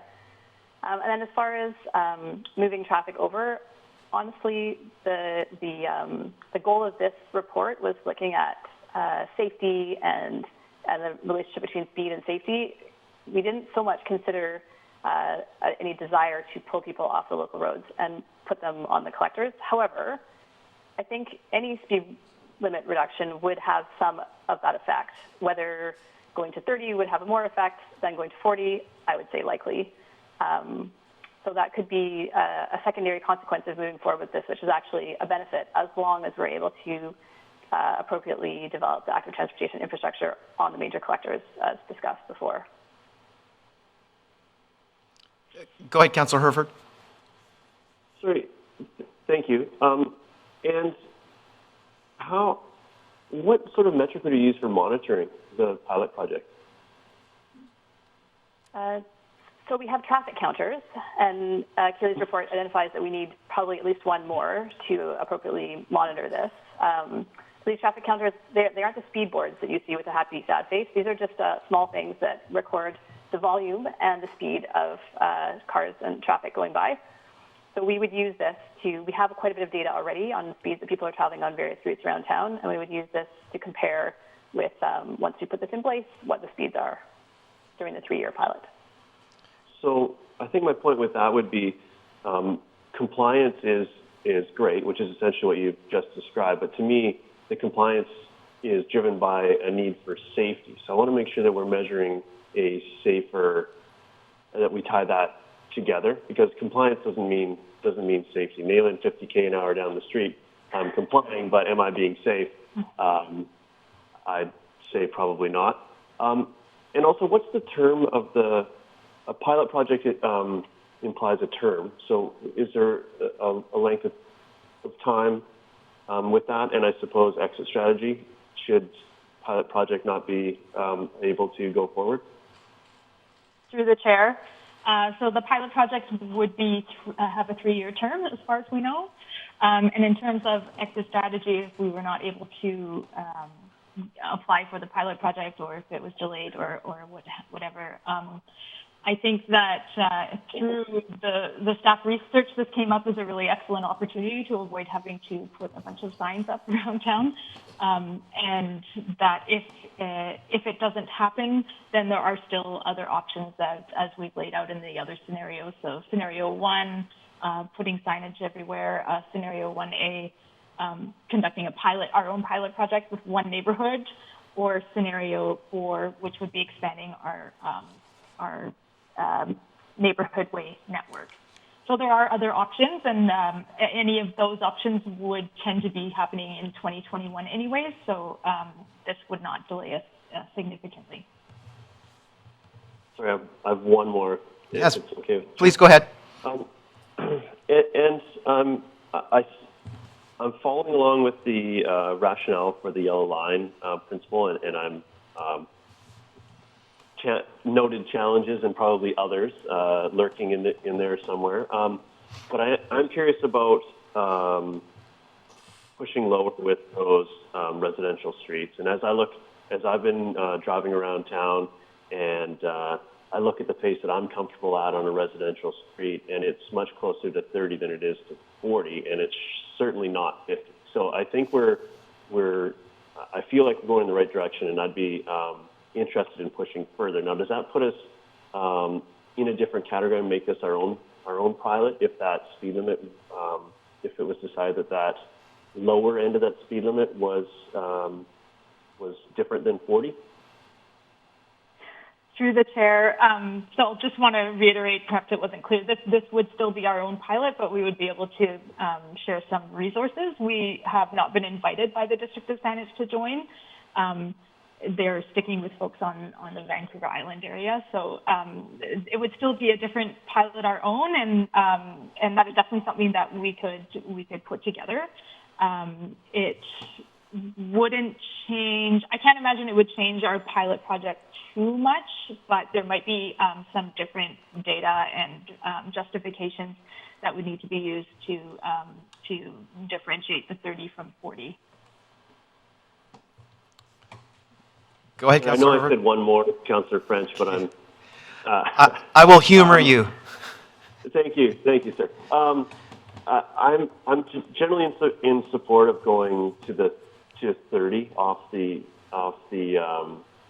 in the residential streets, but I would like to look at it through some sort of other traffic management lens that really takes into effect where that pulls the traffic to, and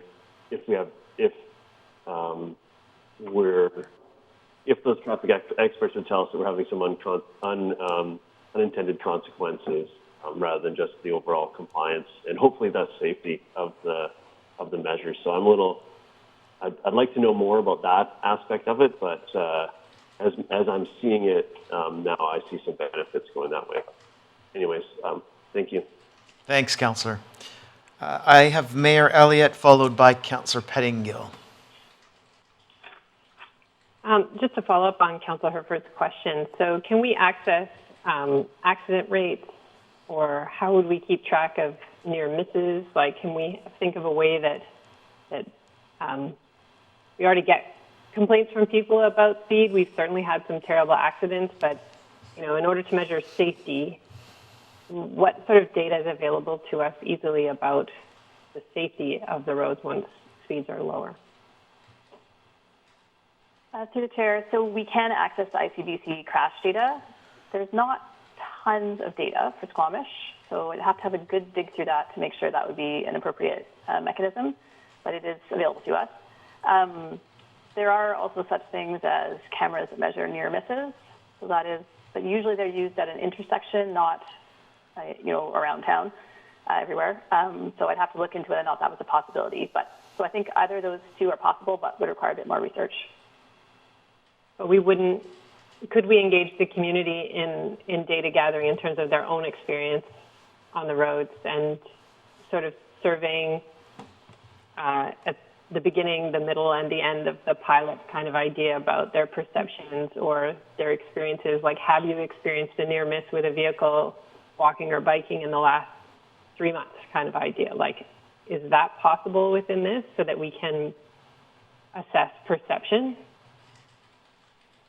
Absolutely, we could do that, and I think it would help us to assess perception. I'm not sure if it would be statistically relevant. Like, I'm not sure if we could, maybe not perfect for a scientific study, but as far as assessing their perception of the risk anyways, absolutely, we could do that.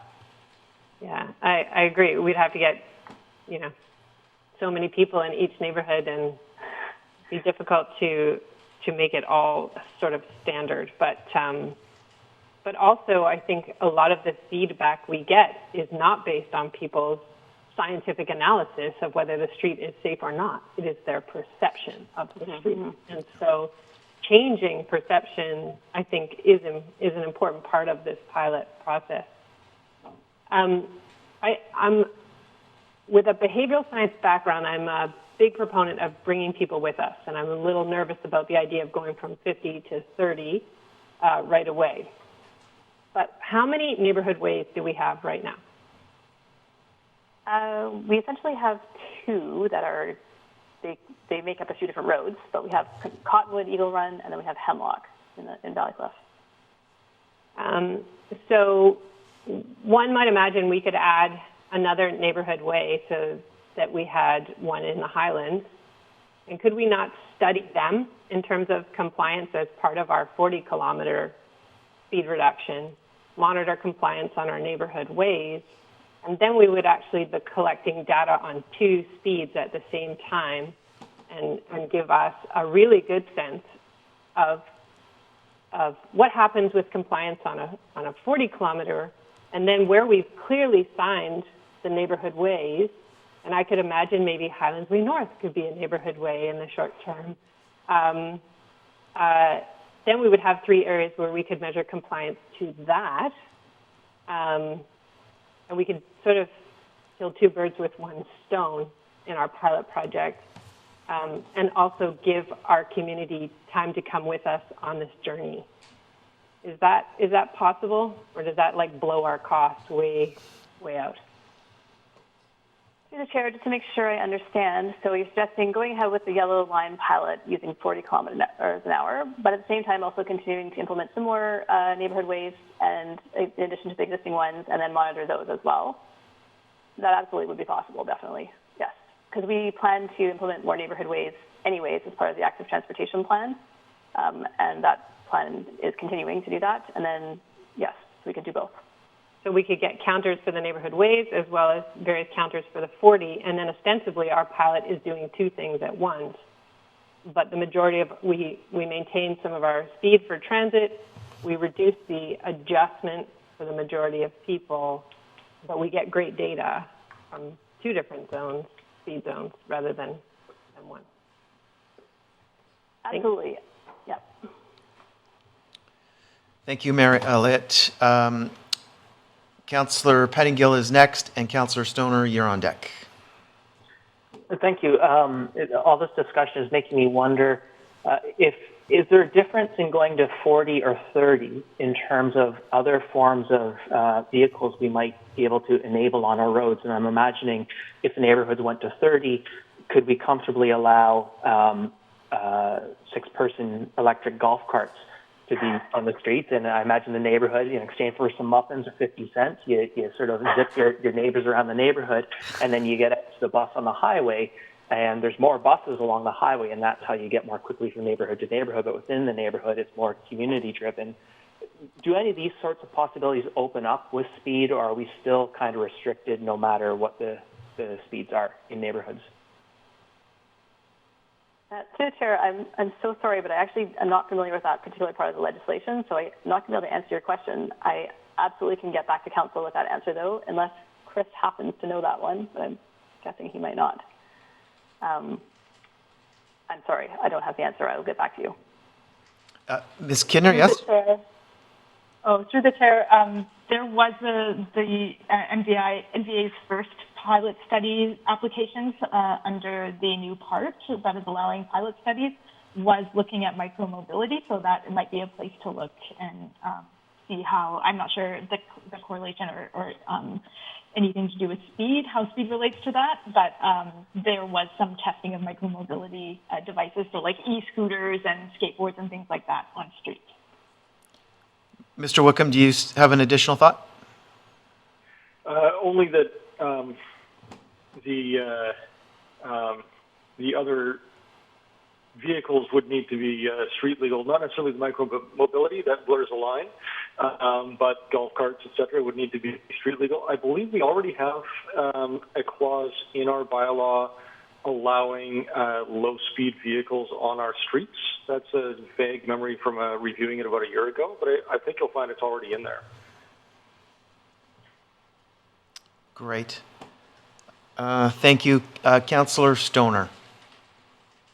Thank you, through the chair. I appreciate the direction that the mayor is going with the options of potentially getting some really good robust data in terms of comparing the 30 to the 40 kilometers an hour. I'm just curious if we have current compliance data of any sort for our existing neighborhood ways, given that they have been in place for a while. Through the chair, we do have some data for the existing neighborhood ways. We found that speeds have reduced, although not as far as we would like. So their neighborhood ways are 30 kilometers an hour, and we're seeing speeds in the 40s. So Hemlock is actually pretty good. It's looking like 40, 41. I guess that's good compared to what it used to be, which was higher. Whereas Cottonwood, people are having a bit of a harder time slowing down there. We're seeing more like 46 kilometers an hour still there. So yeah, it seems to depend on, they're different in different places.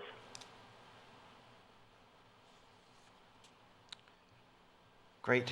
Thank you, Councillor Stoner. Councillor Herford. Sorry, just for those that may not be familiar from home, can you tell me again what the speed limit is in those neighborhood ways? Yes, it's 30 kilometers an hour. Thank you. Council, any further questions? Okay, seeing none. Shall we entertain a motion? Mayor Elliott. I was going to move the staff recommendation. Excellent. And Councillor Herford, are you seconding? Along with monitoring and implementing additional neighborhood ways. Okay. And Councillor Herford, are you the second on this? That was close to where I was going. I was going to move the staff recommendation with the change to 30 in those spaces. So I won't be seconding this one, but I'll be putting that forward should this fail. Okay. Very good. Thank you. Then I will second that, and I'll just check with the minute taker. You have the wording?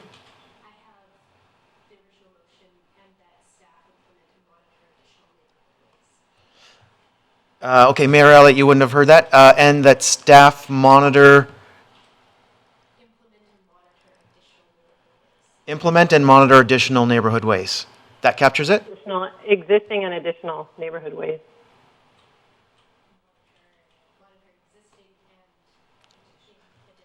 Very good. Okay, we have it. So I'm seconding that. Is there any discussion? Mayor Elliott. I'm comfortable with this direction. The province has been very, very reluctant to reduce speeds. I think that by showing them that we're piloting various speeds and we'll be able to show them at the end of this pilot project the data around compliance and safety for those areas, I actually think gives them a compelling picture rather than just testing one speed. I think that staff have pointed out it's very difficult to get compliance, and my concern here is making the very quick jump to 30 is that in people's minds, 30 becomes the speed, but their own habits often won't match that, but their critique of others will.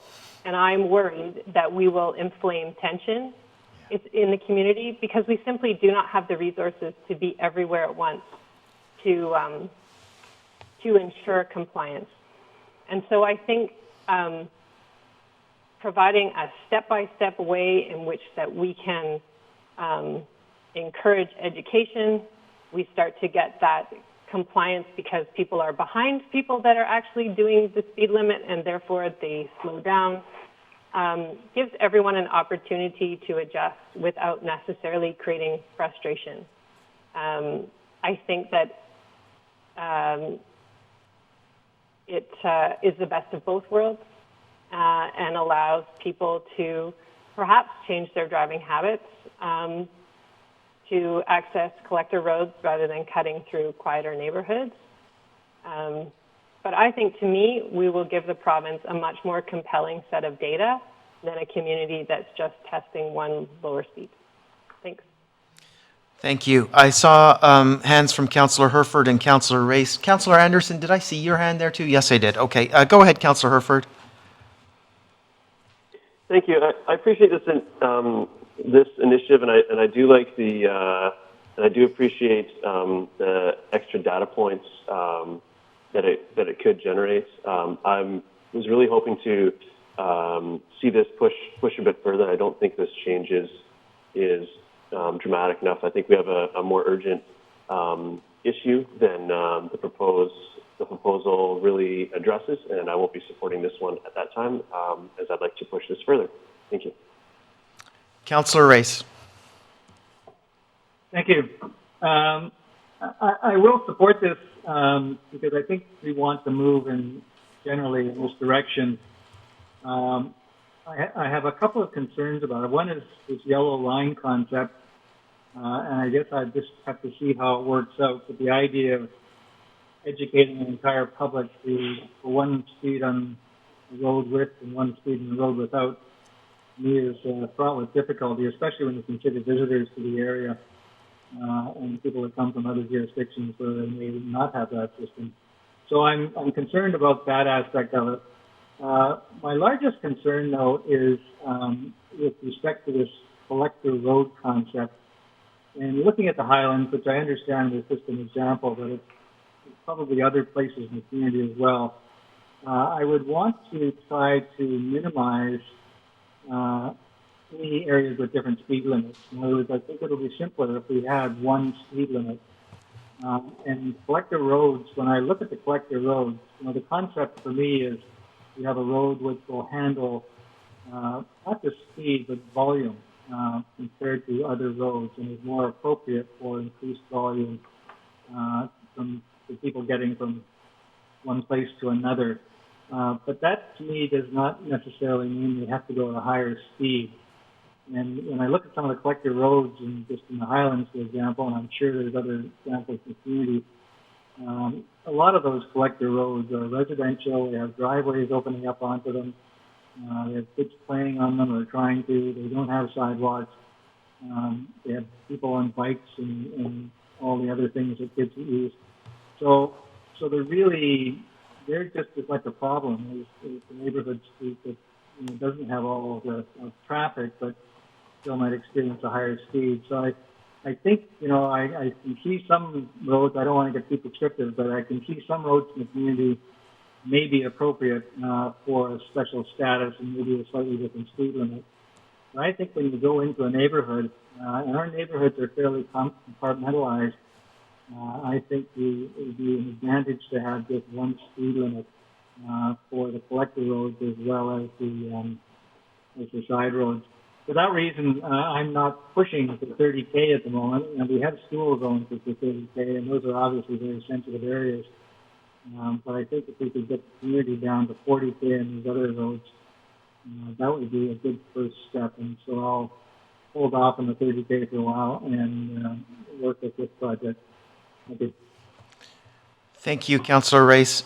Councillor Anderson. Thank you. Firstly, I appreciated the staff's preamble that we should be mindful that there are diverse circumstances to the issues we're trying to address and other initiatives underway. On-street parking was referred to. There's also road condition circumstances, and they're diverse and come up and are key. And we have other initiatives along the lines of traffic calming. I also appreciated Mayor Elliott's reference to other neighborhoods that don't maybe get as much airtime as some of the ones we've seen a lot of correspondence of. So we should be mindful of this in our general strategy. I would also like to note the importance of clear criteria for selecting roads and signage. There is on Burner Drive and Clark Drive, for example, a 30-kilometer zone. It's identified as a school zone, but that's really not the picture there. And I'm speaking as a long time, during my elementary school years, school patrol member, and the intersection hasn't changed that much. It's not school traffic, it's other traffic equally critical to be mindful of. So clear criteria and communication, and that's an instance where the story needs to reflect the reality of the pedestrian movement issues. I actually have been sympathetic to option number 4, the expanding the neighborhood way network, and I'm sympathetic because when I looked at the chart of the estates, I'm less familiar with the Highlands, I thought that there was very careful, thorough work there in identifying potential 30-kilometer roads, and they made sense and were eminently reasonable. And so partly with reference to Councillor Herpert's concern that we should be moving a little bit more ambitiously, and partly in reference to Councillor Race's concern about other strategic other aspects of strategy. I have been sympathetic to that one, but I'm happy to support this current resolution. I'm optimistic that staff are well prepared for thorough consideration and well-targeted data gathering. I also see benefits in working alongside other communities. We're all learning as we go. Thank you. Councillor Stoner. Thank you. Through the chair, I will not be supporting this motion. Although I do appreciate the direction that it's going, I think it goes relatively in the right direction. I do think that the messaging gets really confusing really quickly. So in terms of trying to bring people along, you have a neighborhood way at 30, school zone at 30, a neighborhood street at 40, and a collector at 50, and then the highway at 80. Either you need a lot of signage or a lot of really specific messaging to differentiate what all those are. So my preference would be to move more towards a blanket lowered speed limit across all of town, recognizing that may impact our transit system. And second to that would be to do a pilot study where the non-yellow line roads would be 30 kilometers an hour, because that's consistent with our school zones and our existing neighborhood ways, and appreciate that it doesn't give us the same amount of data in terms of comparable for enforcement of 40 versus 30, but we do know that folks are not following our 30 kilometers an hour at the moment. So we do have years data on that since we've implemented our neighborhood ways. And I think we can then compare our community's experience to somebody like Saanich if they're also going to propose a similar but slightly different pilot project. So I don't think we need to test both of those within our community. I think we have some data that shows that we are already speeding in our neighborhood ways, and that we need to actually just bring those speed limits down and have a consistent message so that folks understand what the speed limits are across our community. Very good. Thank you. Councillor Pettingill next. Thank you. Still waffling on this one a bit. see, I would like to see, I think there's community support and appetite for 30 kilometers an hour. And in terms of goals, I think that makes sense. I take the mayor's point about compliance and staff's point as well. If a 30 kilometer hour speed limit doesn't do any good if people ignore it, although maybe it does bring everyone down even if they don't get 30. But I am concerned too that the more speeds we have, it just becomes harder to obey the law because it's hard to understand what the rules are. So I guess, the other piece of this for me is I do think we're generally heading in the right direction, and no matter where we end up, I think it will be valuable, and I expect we will learn and adjust. So I guess I'm going to have to wait until I see in a minute how I vote. At the moment, I am sort of leaning towards holding my vote and hoping for a 30-kilometer broad zone with the staff recommendation. But I'll see how this goes. Thank you. Very good. Thank you, Councillor Pettingill. And for my own thoughts, I feel that any kind of big reduction down to 30 kilometers is just too drastic at this point. We live in an impatient now car culture world, and I believe that this option 2 in front of us is the best option at this point. So I will be supporting this current motion. Councillor Stoner. I'd like to put forward an amendment that we implement scenario 2 with 30 kilometers an hour in the non-yellow zones. Okay, and is there anybody to second that? Seconded by Councillor Herford.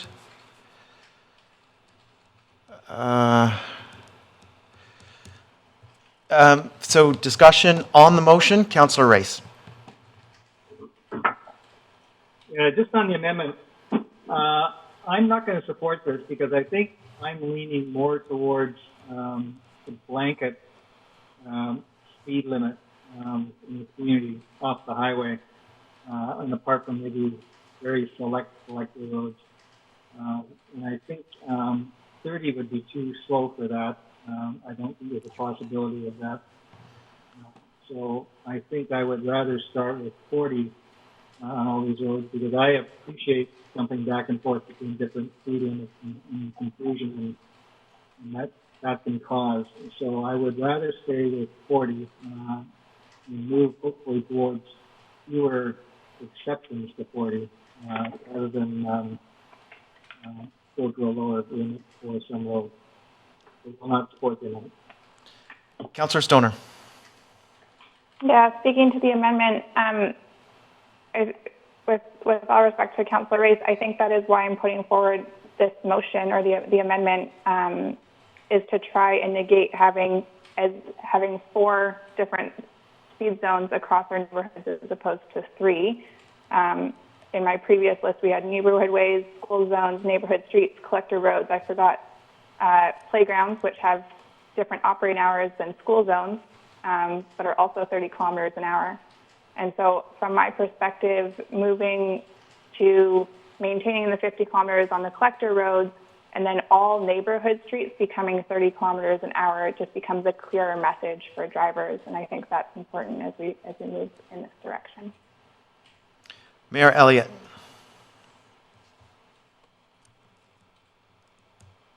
I'm not going to support the amendment. I think I'm worried about the impact on transit without having a really good sense of what that is at the moment. 30 kilometers an hour is a lot slower, and I don't want to put our transit system at risk at a time when we're trying to build it back up. And I think our community can figure this out. We will have, we have a couple of neighborhood ways, maybe another 1 or 2 implemented during the pilot period, and I think people can figure it out. Councillor Herford. Thank you. I'd also like to see the simplicity of this. We've got as stated, we've got these various zones where we've decided that a reasonable speed to go in these exceptional zones, whether they be around the schools or playgrounds or the neighborhood ways, that the acceptable speed is 30. So I respect the opinion and the of being cautious with our transit system. Earlier in the presentation, there was a negligible impact on the traffic system going down from 50 to the proposed 40, given that the transit mainly stays on the collector roads. So this is why I'm comfortable with the using the yellow line criteria to keep sort of our collector roads moving and keep the pace of travel around the community at a reasonable level, and allowing transit to move efficiently through the area as well. So if this requires future study to decide where that number should be and what that actual impact is to transit times, that would be fair, but I see it as being negligible at this point. Thank you. And I'll just speak on the amendment. I will not be supporting, as I mentioned earlier. I feel that 30 kilometers is a drastic reduction at this point that would just increase tension and be unworkable. Any further discussion on the amendment? Councillor Pettingill? Yeah, I will be supporting this. I think when you look at the actual driving distances in terms of time saved, it's not a drastic reduction in terms of trip time, but from all the data, it is a drastic improvement in safety and outcomes. And I think, from my mind, we are trying to prioritize active transit first, then public transit, then EVs, and then probably last combustion vehicles. And so I think with that in mind, I would like to shoot for the amendment. Is there any further discussion? So on the amendment, I will call the question. All those in favor? And opposed? Opposed is Councillor Race, Councillor Anderson, Mayor Elliott, and Councillor French. The amendment fails. And now on the original motion, I'll just check in one more time. Is there any further discussion on the original motion? Seeing none, I'll call the question. All those in favor? All those opposed? Opposed is Councillor Stoner, Councillor Herford, and so that indicates that the motion passes with Councillor Herford and Councillor Stoner opposed. Thank you. And Councillor Pettingill. Yeah, Chair, looking for some guidance here. I think a couple of us mentioned wanting to have a better understanding or an examination of which roads are collector roads and looking at that a little bit. Is that something that staff would just take away from this discussion, that we would direct for budget? Do you need a resolution there, or how do we proceed? Ms. Kidner, I'll look to you on this. And I might actually pass it on to Ms. Gunn or Mr. Wilson. Very good. I think I can speak to this. So there's two different things we're talking about here. One is yellow lines, and the other is road classification, so collector roads. So for this particular topic, we're looking at the yellow lines, not the road classification. That's a separate topic. If council is asking for a review of our road classifications, that is a possible thing. So we could do. We'd have to come up with a timeline for that. It would take us some significant amount of time. So if council wants to pass a resolution asking staff to look at our road classifications, that is something we could do. Councillor Pettingill, anything before I go to Councillor Stoner?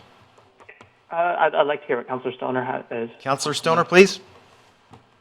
Yeah, I think maybe what Councillor Pettingill is trying to get at is an understanding of which roads would be affected by this pilot, and I wonder if that will come back in the expression of interest for council review. Councillor Pringle, correct me if I'm wrong on what it is that you're trying to get at.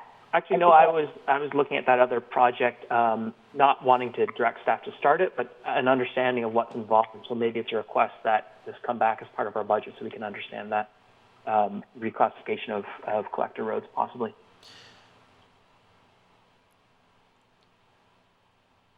Ms. Gunn? Sorry, I wasn't sure if that required an answer. Yes, we can look into what that would require, both from a time and budget perspective, and bring that back to council. Councillor Race. Yeah, I'd like to see that too. I mean, frankly, I don't see much difference between where the yellow lines might be and what might be a collector road. So, but I think from my perspective, and my comments might have indicated, I think it's important to decide which ones we might give different status when we're talking about different speed limits. I think to me that's an important differentiation and a discussion. So yes, I would like to see it. Very good. Thank you. And Ms. Kidner, just Mayor Elliott, go ahead. Can we really understand the impact of reclassifying our connector roads without assessing the impact on transit?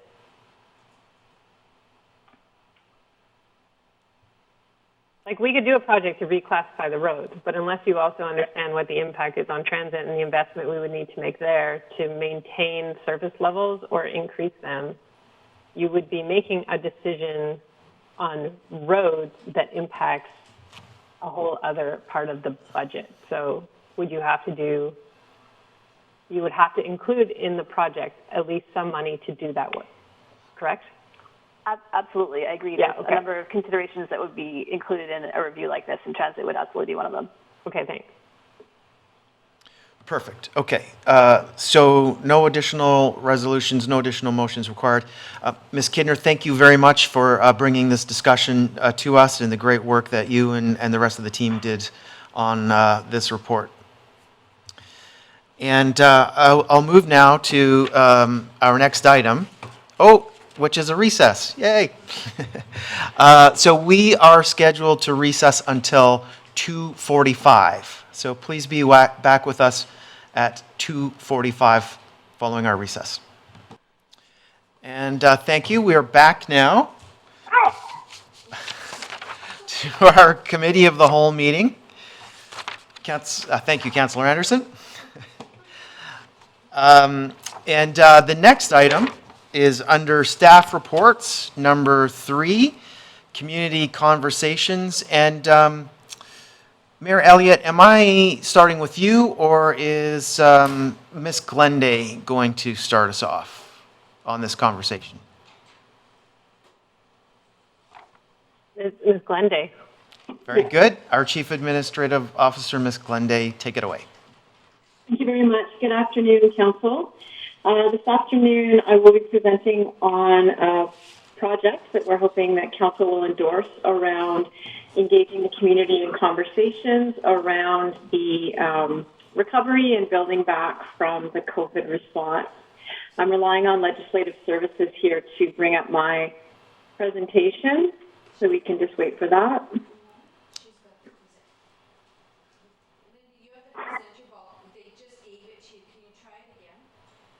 Did you hear that, Ms. Glenday, that apparently they've sent it to you to run? Okay, I just recently connected to indicate that. Oh, there we go. Okay, it's working. Great.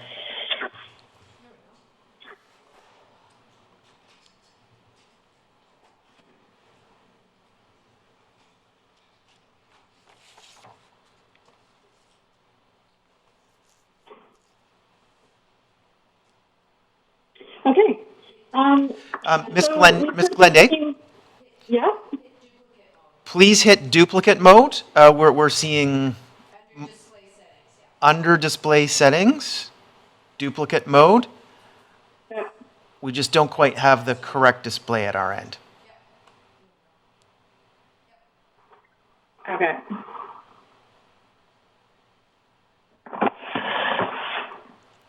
That's better. Thank you.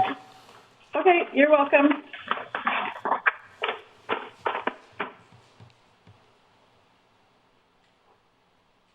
There we go. Okay.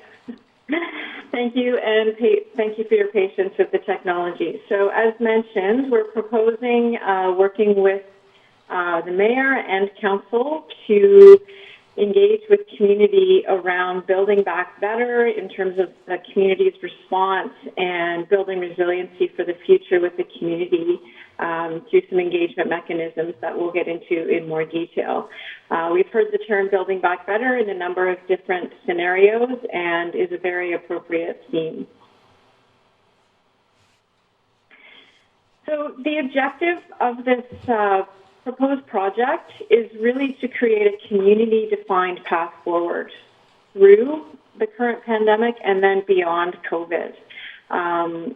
So although it's been a very challenging time, there's likely opportunities as well to leverage what we've learned and what the community has learned.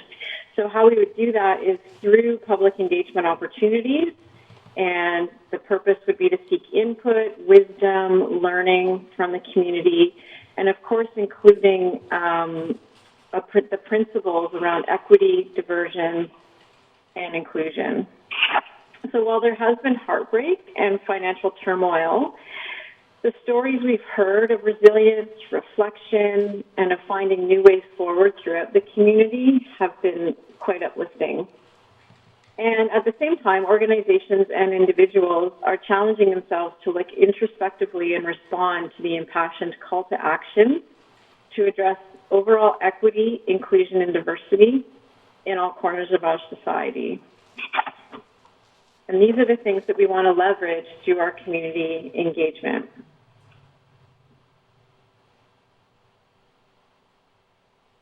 Some of the terms that come up that when we think about the response that we've seen to date with the community and looking forward are on your screen here. As mentioned, there are some certainly negative impacts and some heartbreak and challenge for people economically, emotionally, health-wise. And at the same time, we've seen so much resiliency and galvanizing of our community and then putting our minds toward that idea of equity and inclusion. So what is the program proposed? There are 3 phases that we are proposing, and the first would be forming initial engaging questions for the community. So rather than throwing out a number of questions, it would be convening diverse small groups of individuals to brainstorm and choose key questions around what has occurred, what have you learned, what do you think of when you think about building back better, what are the silver linings, questions like that. And of course, I don't have all of them. That's the purpose of this first phase. And that would commence immediately in August, assuming that Council endorses this project. The second phase would be leveraging a tool called Thought Exchange. And for those in the community that may not have heard of Thought Exchange, it is a Canadian-based, actually BC-based organization. And usually they charge for their service. And in terms of COVID response, they are offering for municipalities to use Thought Exchange for free for that particular purpose. And we're hoping to leverage that. It is an online platform. So, of course, we'd also want to look at other mechanisms to engage those that don't have access to technology to really dig into everyone in the community, that thought of diversity and accessibility. This phase would happen between mid-August and mid-September. So a few of the questions that the phase 1 created would then be put into the Thought Exchange platform. And the Thought Exchange platform is a place where people can go and provide their thoughts and rate the ideas that are put in, or in this case, it would be questions. This is a screenshot of the demonstration if you go to Thought Exchange. And then here is an example of how you rate. So if there's an idea up, then you press on a star and rate. It's a really intuitive and fairly user-friendly system. And then this is what it looks like when there are ideas that people are rating. And I put this screenshot up there because I thought you might like the bottom one. But it tallies all of people's responses ongoing, and then the top ideas float up. So this is a great platform, and other municipalities, I know Whistler most recently for their community conversations use Thought Exchange as well to narrow down and focus the questions that then informed their community conversations. Which leads us to those actual conversations, which we would hope to hold in September and October once the Thought Exchange platform provided enough of a robust rating on the topics. Ideally, we would like to host safe, in-person, small groups that are obviously physically distanced in a well-ventilated, spacious spot, and blend it with electronic participation. Certainly, we would pivot depending on what phase we're at in terms of the province and health guidelines, but at this point, we're hoping that we're still in phase 3 and we can do this. The topics or the questions or the ideas that come out of Thought Exchange very well may lead to the district leading some of these conversations, but at the same time, it's likely that topics will be more appropriate for community groups to host. So we're not, as staff, recommending that the district entirely lead every conversation. It may be more appropriate or more intuitive for other groups to host those, but certainly the district would support the mechanism and the facilitation potentially.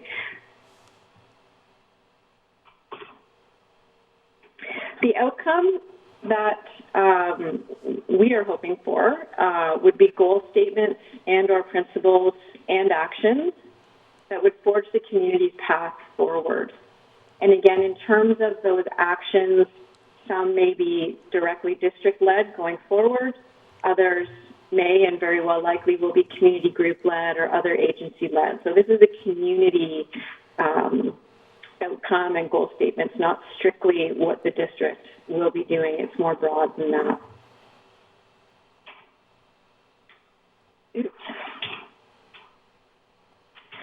In terms of implementation, we have been having conversations with the mayor. I certainly need to give Mayor Elliott much credit for the input in terms of what this will look like.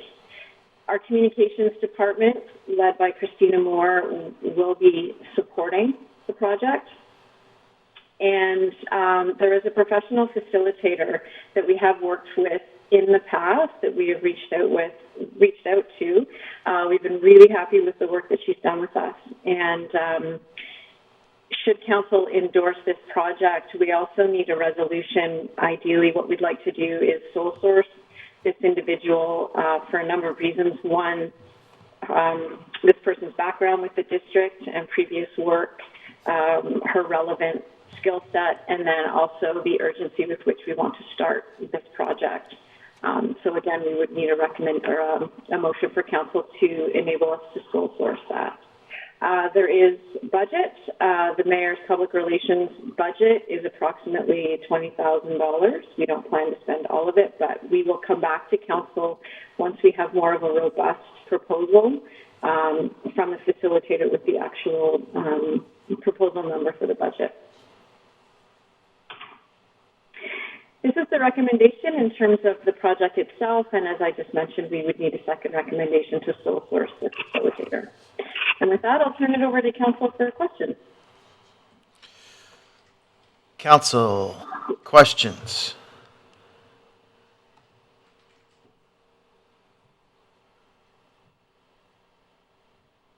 I'm not seeing you all. Councillor Pettingill and Councillor Stoner, you're just not refreshing. I can stop sharing. I wonder if that would help. I think it might, if you would, please.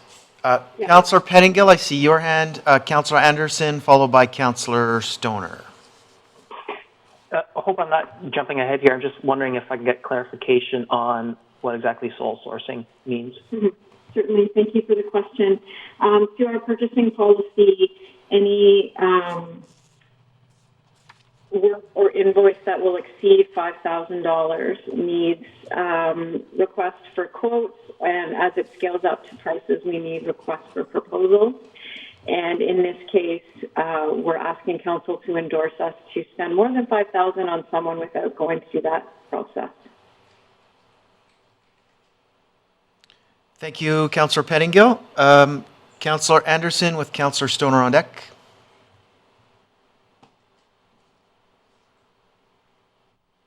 Am I up, Chair? Yes, go ahead, Councillor Anderson. Thank you. I'm going to cite from the engagement section on the report to council.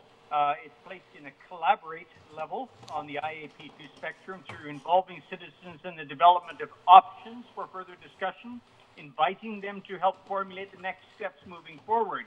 Elsewhere in the report, there's a reference to inviting participants in the community to suggest initial questions. My suggestion is that since we have on July 21st, Council endorsed the 5 Just Recovery for Squamish principles, that staff and the mayor and may give consideration to inviting Ms. Heather Mann, Daphne Tutslak, and Nick Godley to that initial session of initial questions. And I think that we should take advantage of these energies in the community, and it is a group or a network that is broad, that is tied to wider networks, so this could be of interest. This could also help taking advantage of those energies in looking at more of a modest budget, if you like. I am thinking that $20,000 is a good, healthy amount that maybe let's take advantage of the energies in the community to help us in this initiative. Thank you. Thank you, Councillor Anderson. Councillor Stoner. Thank you, through the chair.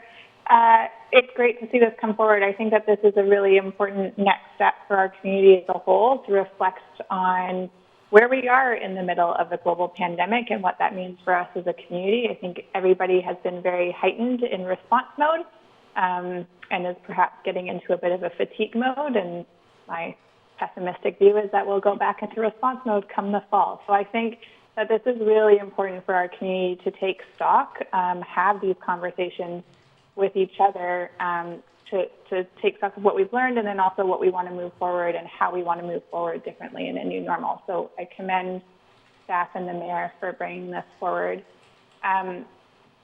We have 2 questions and or comments. The first is with regards to the diverse group of people that would be brought together to identify those initial questions. And I see the mayor's hand already. I don't want to get into like a long drawn out process of how we actually do that, but I am curious about folks' thoughts on how we actually define that diverse group. Ms. Glenday. Okay. Mayor Elliott and Ms. Glenday, if you have thoughts, I'll come back to you on it. It's a really good question. I think one of the important things that Ms. Glenday put in the report was that we're all in the same storm, but not in the same boat. And based on the resolution we passed last week, I want to make sure that the voices that work with the consultant to develop the initial thought exchange questions represent people whose voices may not have been heard through this pandemic. So I have agreement from Squamish Nation Councillor to participate. I'm reaching out to folks in the settlement services area because new immigrants' voices likely haven't been heard.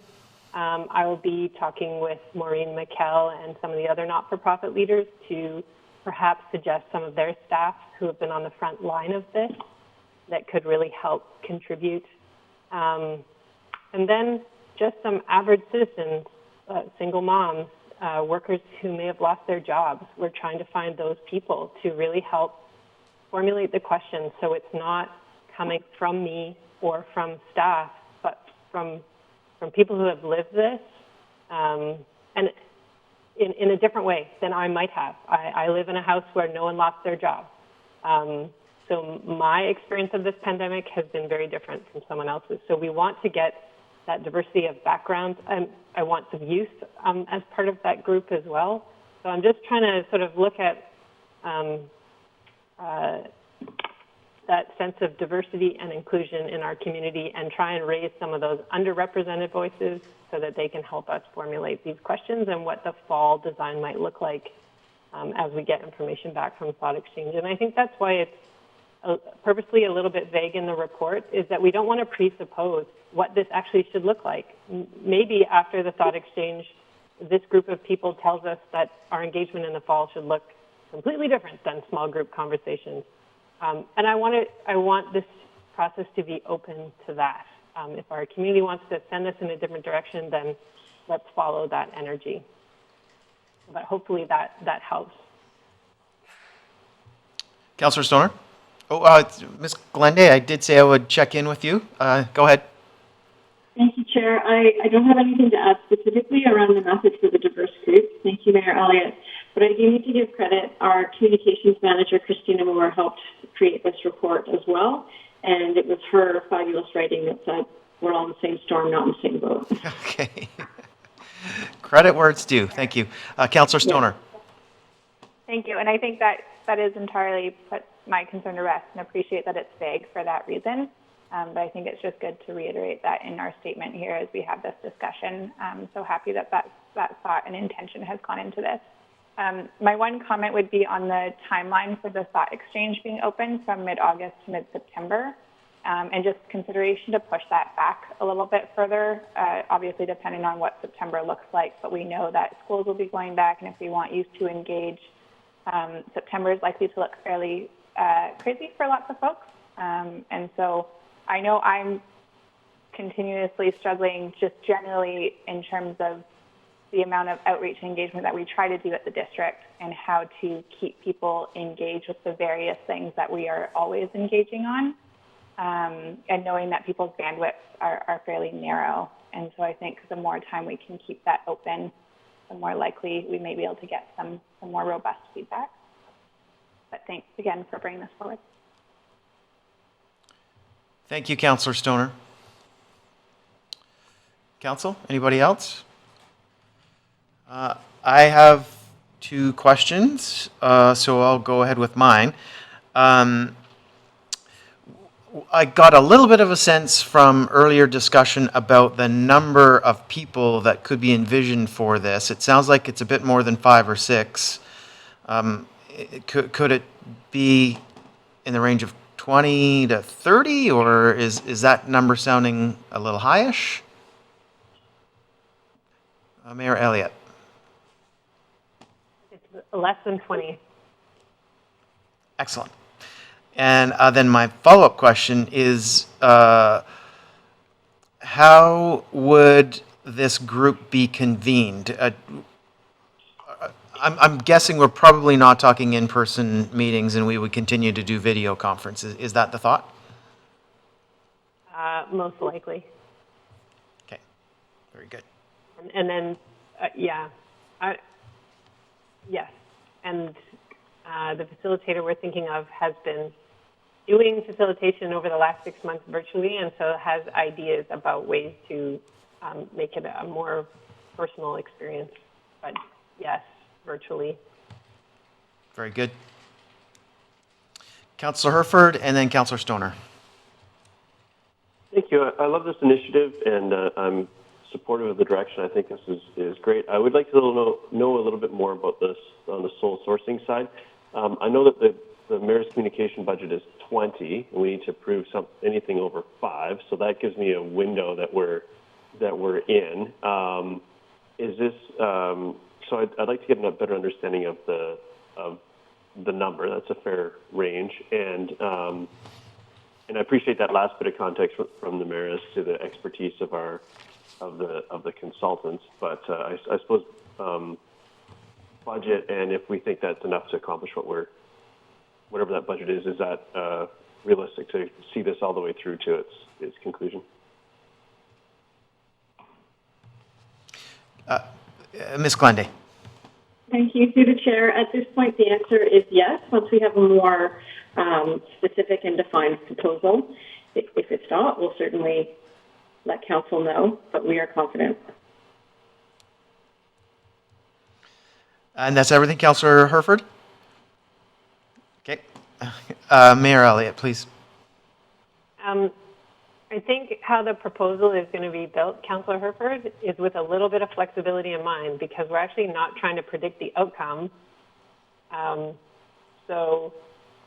There may be some initial work that we could approve as a council, and then we might consider like a phase 2 based on what comes out of thought exchange and how we might want to design this. So the consultant is structuring the proposal in a sort of flexible way to align with that thinking.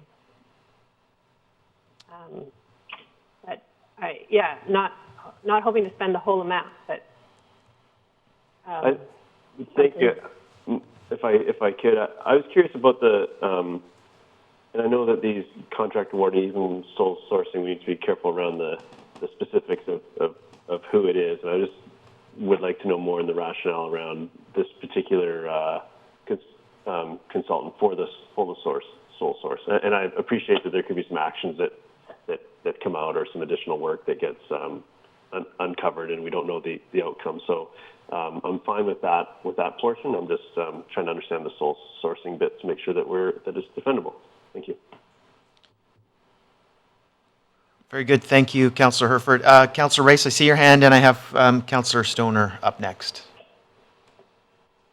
Thank you. I just want to be clear. I know it's not the first motion, but the second motion is approving the sole sourcing. But are we going to know who the person is and what the price is, or is that not going to be part of the resolution? We're just going to delegate that to staff. Anybody can answer. Yeah, go ahead. Go ahead, Ms. Glenday. Through the chair, at this point, it would be a delegation through staff, but certainly the facilitator's specific dollar amount will come back to council once that's nailed down. It's a little bit unconventional to do it this way, but again, it's the timing, and we're trying to launch this before the council break. Go ahead, Councillor Rice.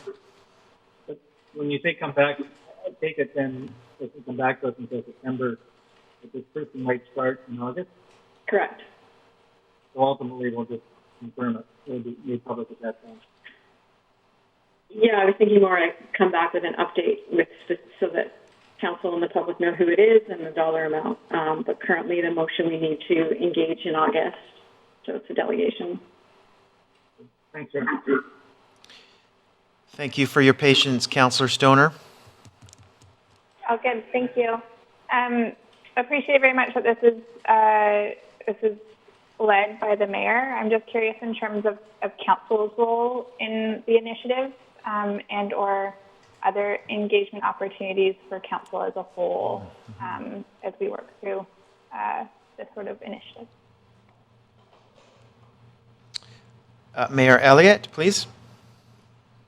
That is definitely on my mind, and I think the initial question will be developed more by this diverse group of community members than by us. But I think it's important for council to input on what's come out of the thought exchange as we design the community conversations for the fall. And also, one of the points on Ms. Glanday's slide was how do we reach people that don't have technology?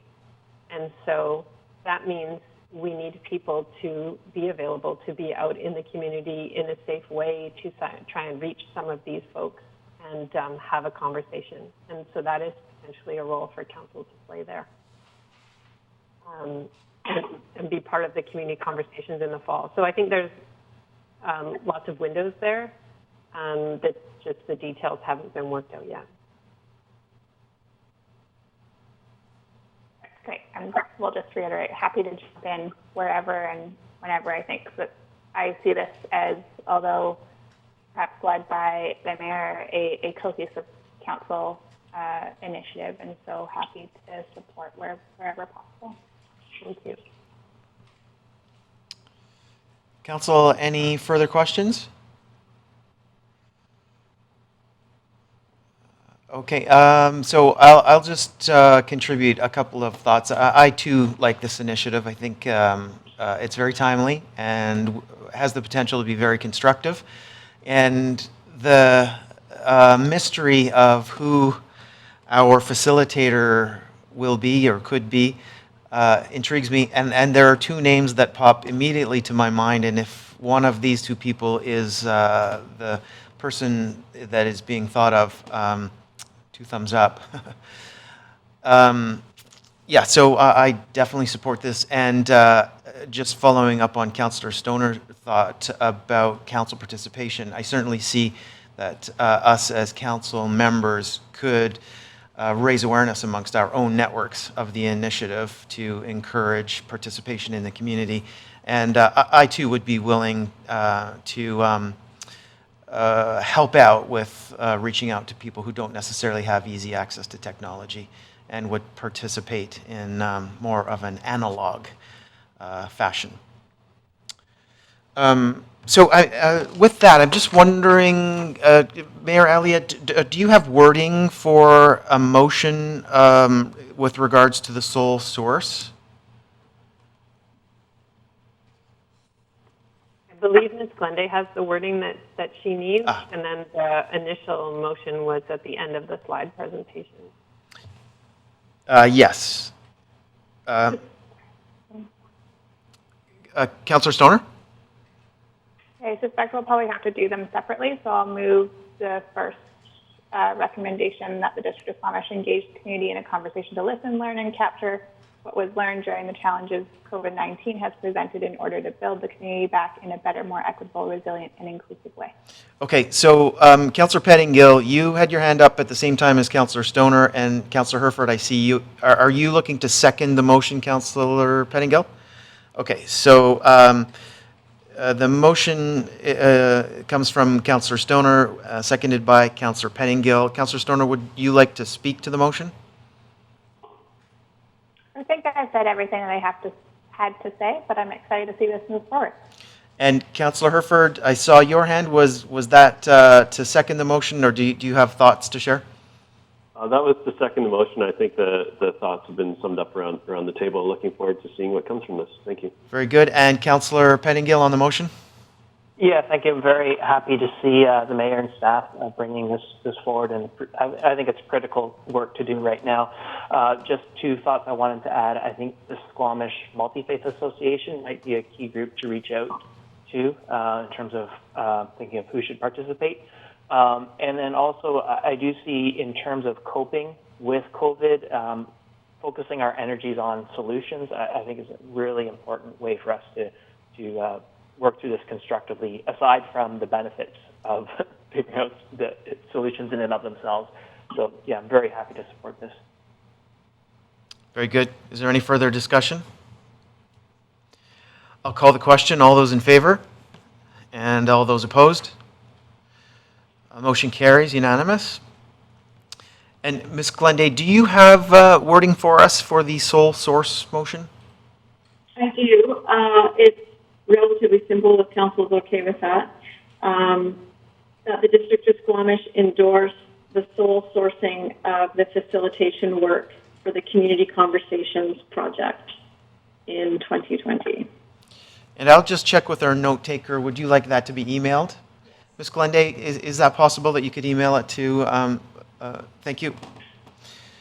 Councillor Pettingill, are you putting that motion forward? I have a question first, if I might. Yes, please.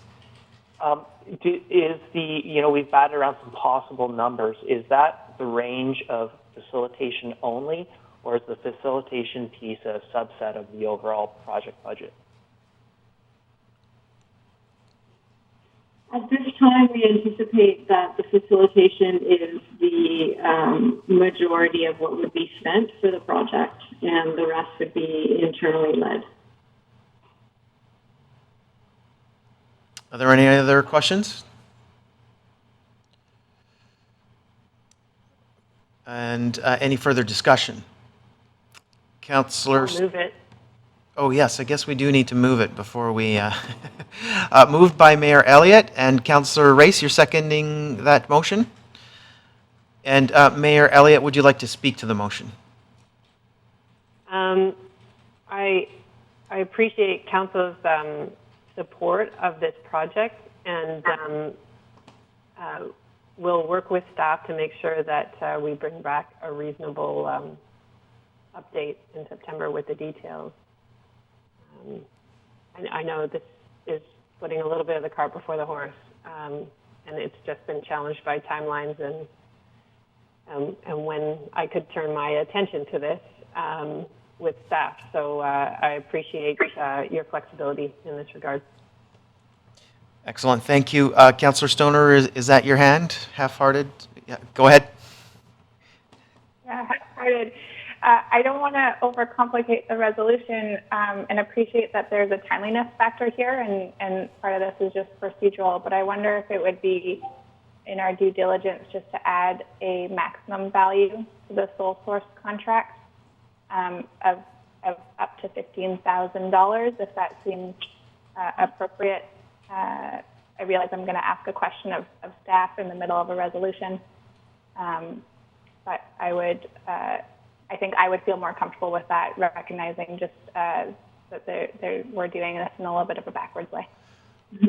Yes, go ahead, Ms. Glenday. Yeah, through the chair, I'm very comfortable with that, and for some reason, if that's different, we will bring it back to council in the fall, but I think that's reasonable. Thank you.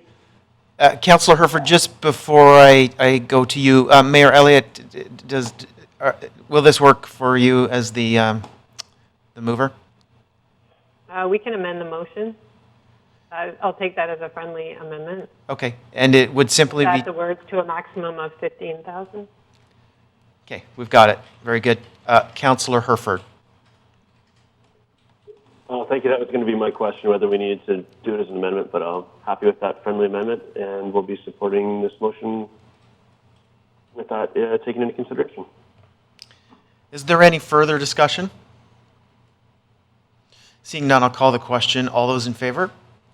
And all those opposed? There's no opposition, so carries unanimously. Thank you. Thank you. Now, we're a little ahead of schedule, a lot ahead of schedule. And the next presentation is online public information meeting status update, and leading this, good, is Mr. Velaniskis, who has been listening in and clearly is ready to join our conversation. I'll turn it over to you. Thank you, Chair. Good afternoon, Council. So my name is Velaniskis, Director of Community Planning, and today I bring forward an update to Council on the effectiveness of online public information meetings. And I'm just going to try and share my screen here. While you're doing that, thank you for standing by and being ready to go early. Not a problem. Always enjoy Council discussions. Are you, can you see the presentation? Yes, we can.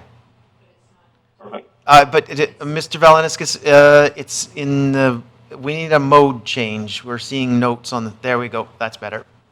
Okay, excellent. So back in April, we did make an amendment to the district's communication policy for development applications to COVID to bring forward a replacement for public information meetings with an online engagement tool. And so the policy was amended. We are using Story Maps, which is not a perfect tool, but it's quite effective. It links into our GIS system, and it didn't have additional costs for the district to use it. So as part of the amendment to the policy, Council also requested that we put 3 developments through this online public information tool, and that staff report back to Council with the results before we open the platform to any more public information meetings. So we did put 3 development proposals through this platform. That's the Garibaldi Spring development permit, which Council saw a few weeks ago. The Hunter Place rezoning, which is still fairly early in its application stage. It's gone to council now, I think, a few times. And finally, the Brackendale General Store development permit with variances. We follow the similar steps or the same steps as with public information meetings, where we linked it to our showcase. We advertised it in the newspaper. Notices were mailed out to residents within 100 meters of the parcel where the application is at. The policy has a 14-day engagement period, but after council discussions for these 3 applications, we extended it to 30-day period for receiving questions and responding back and receiving comments. So the comments were unrestricted for that 30-day period, but since then we have removed the comments function so that because we didn't want to have an expectation from people that will continue to respond through the platform. So we are still receiving comments on the active applications through the showcase, which is another way of providing comments to the district. In terms of the statistics, this is interesting. So at the top, you see the 3 projects that went through the online PIM process, and we have the number of site visits, which may not represent the number of people that actually looked at it. It's quite likely that there's a lot of people that are going back. If they're highly engaged, they'll visit the site more than once. Also, staff checking in sort of every week on the questions. So these numbers are not quite accurate, but it gives a good, I think, a good picture of how many people approximately were visiting. And then the number of comments we received and the number of staff responses. So for Garibaldi Springs, we see that there's a lot of site visits, almost 2,000 site visits, only 9 comments out of those. And then staff provided 7 responses. And the reason for 7 responses is that some of the comments didn't have any questions. The Hunter Place rezoning, much lower number of site visits, 333, a lower amount of comments received, and there were 4 responses from staff. And then Brackendale General Store also quite highly visited at 862. We received the most comments on that application, 47, and 7 of those submissions required a response from staff. So the response from staff is I think, an added value in the online engagement tool versus in-person TIMs, where district staff usually are just there to observe the meeting and sometimes do provide responses, but not in writing. That sometimes happens after the meeting. And so we took 3 other projects that were before COVID, that had in-person TIMs, and you can see that the number of comments is similar. Obviously, the number of attendees is going to be much less than the online TIMs, but I think that what's really important is the number of comments we received for comparison purposes. And I think what we see in this picture here is, on some more controversial applications, Garibaldi Springs rezoning was quite controversial at the time. And we received quite a few comments. There were a number of public information meetings on that project. And it's similar to the Brackendale General Store development permit in terms of the number of comments, because people in the area are highly interested in the project. So out of the almost 3,000, I think, site visits we had on this online engagement platform, we did receive 6 comments. We had a separate section for feedback on the platform itself. So we had 6 points of feedback, rather, maybe there were more comments than 6, but there were 6 individuals who provided those. And so we see, a bit of a mixed bag in terms of how helpful the platform is. 3 people agree that it was, and 1 disagreed, and 1 strongly disagreed. Not everybody answered all of the questions, so there's, we don't have 6 for all of them. It's the same with, did you find the format easy to use? This was a question on the scale from 1 to 5, and 4 people answered it with a varying degree of ease of use. And then we did get some comments about how could the experience be improved. And these range from, simply not having online engagement or engagement during COVID to better quality for the submissions that were posted. We do have some limitations around the size for those requests to response on a question. So somebody did not see their question answered, and we followed up on that. Issues with viewing comments on mobile devices, there was only one of those comments. And two comments about online information meetings not being a good substitute for face-to-face communication, which is true. But we are in this situation where having public engagement, public information meetings in person would require fairly large facilities, especially for projects that have lots of public interest.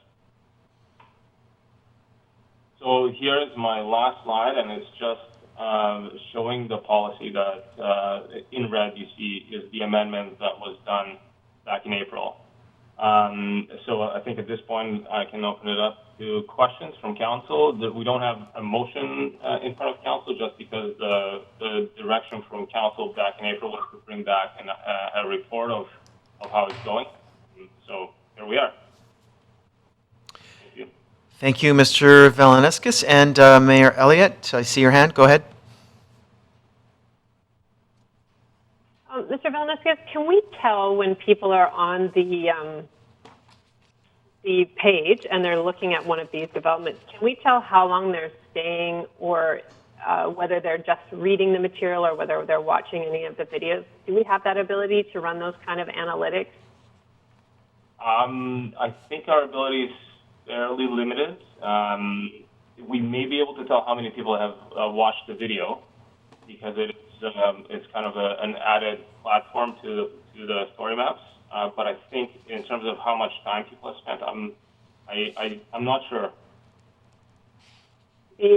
For me, it would be interesting to know whether, out of 800 visits, whether, someone spent 15 seconds on the site or actually 15 minutes and have read everything. And I think that would be one way to help us know the impact that this is having. Certainly, I found it useful, but I'm curious about what other people's experience has been on the site. Thank you. Thank you. Councillor Stoner next, followed by Councillor Race. Thank you. I had a similar question to the mayor, so I won't duplicate on that one. And I can't recall from when I last visited the site, but is the contact information for the developer quite readily accessible on the public information pages? Let me look quickly. I've got it open here. And I just ask because I appreciate that there is, I think, a bit of a value add with the amount of perhaps staff time that we are allocating to responding. I think that is a necessary component for this online in-person meeting. But I am curious if one were charging that staff time back to the proponents or not. And then also, how do we try and encourage folks to reach out to the developers themselves, which is typically how that public information meeting would work.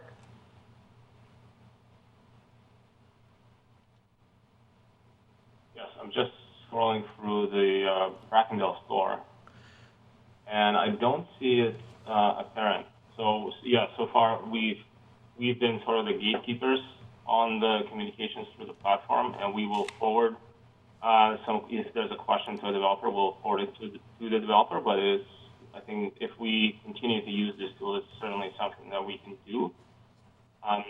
In terms of charging for the time for the public information meetings, because it's a requirement, I think that we would need to do a fees and charges bylaw amendment to have essentially added to the application fee. Because the legislation doesn't require it, and if that is something that we do require, I think we would have to have a line item in the fees bylaw, which is coming. I think we are planning to do a fees bylaw update this year, so it's something we could bring back. Thank you. Councillor Race. Thank you. And I'm one of those people that would like to see some more face-to-face come out of all this. I can understand people's desire to see that, but we do have to be safe, of course. I'm wondering if staff has looked at something like a reservation system. You have to get a reservation to go for a hike, for heaven's sake. So I'm wondering if we've thought about things like that as a way of having some of these face-to-face meetings without stepping outside some of the health orders. Yes, through you, Chair. That's a really good point. We are exploring, some applicants are really keen on trying to make the in-person public information meeting happen. And the policy does allow for it. I think what we would try and do in those cases is double up, so have an online public information meeting for those folks who don't feel comfortable coming to an in-person meeting. But I think as time goes on, we will try to get back to having in-person PIMs, because I think there is a real need for it, and I think Council really recognizes that. And having a reservation system where you can sign up is a great idea. It might mean that some of these meetings might have to go on for multiple days or have different times during the day. The problem is the size of the facility. So on some of the applications that are have lots of public interest, there could be hundreds of people interested to come and see the information in person. But I think this is something that we will be experimenting in the fall, unless there's further restriction related to COVID. Thank you, Chair. You're welcome. Councillor Herford.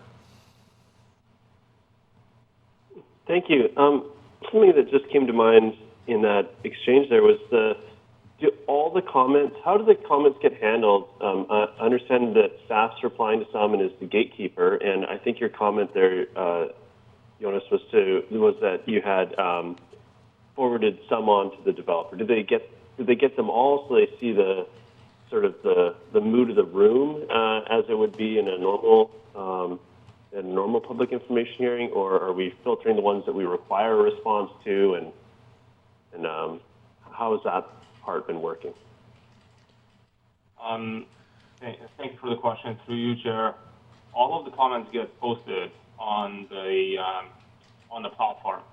So, and the developers have access to the platform, and we know they're monitoring it. So what we do is once the comment is received, we just make sure that there's no offensive language in it or something like that, and then it gets posted on the platform whether there's a question in there or not. And we'll post a response only where people will put a question in their comment. Okay, thank you. Councillor Pettingill. Yeah, I just want to understand the numbers a bit better. And I think you mentioned the numbers for the people that attended one of these new platform meetings. The comments are strictly comments that came through the platform and not comments that came to council@squamish.ca, for example. I'm wondering if we've done any comparison or if there's a reasonable way to do that to understand if the sort of, a project with more interest, the amount of use of the platform mirrors, how much email we're getting as council, or is there something different going on there?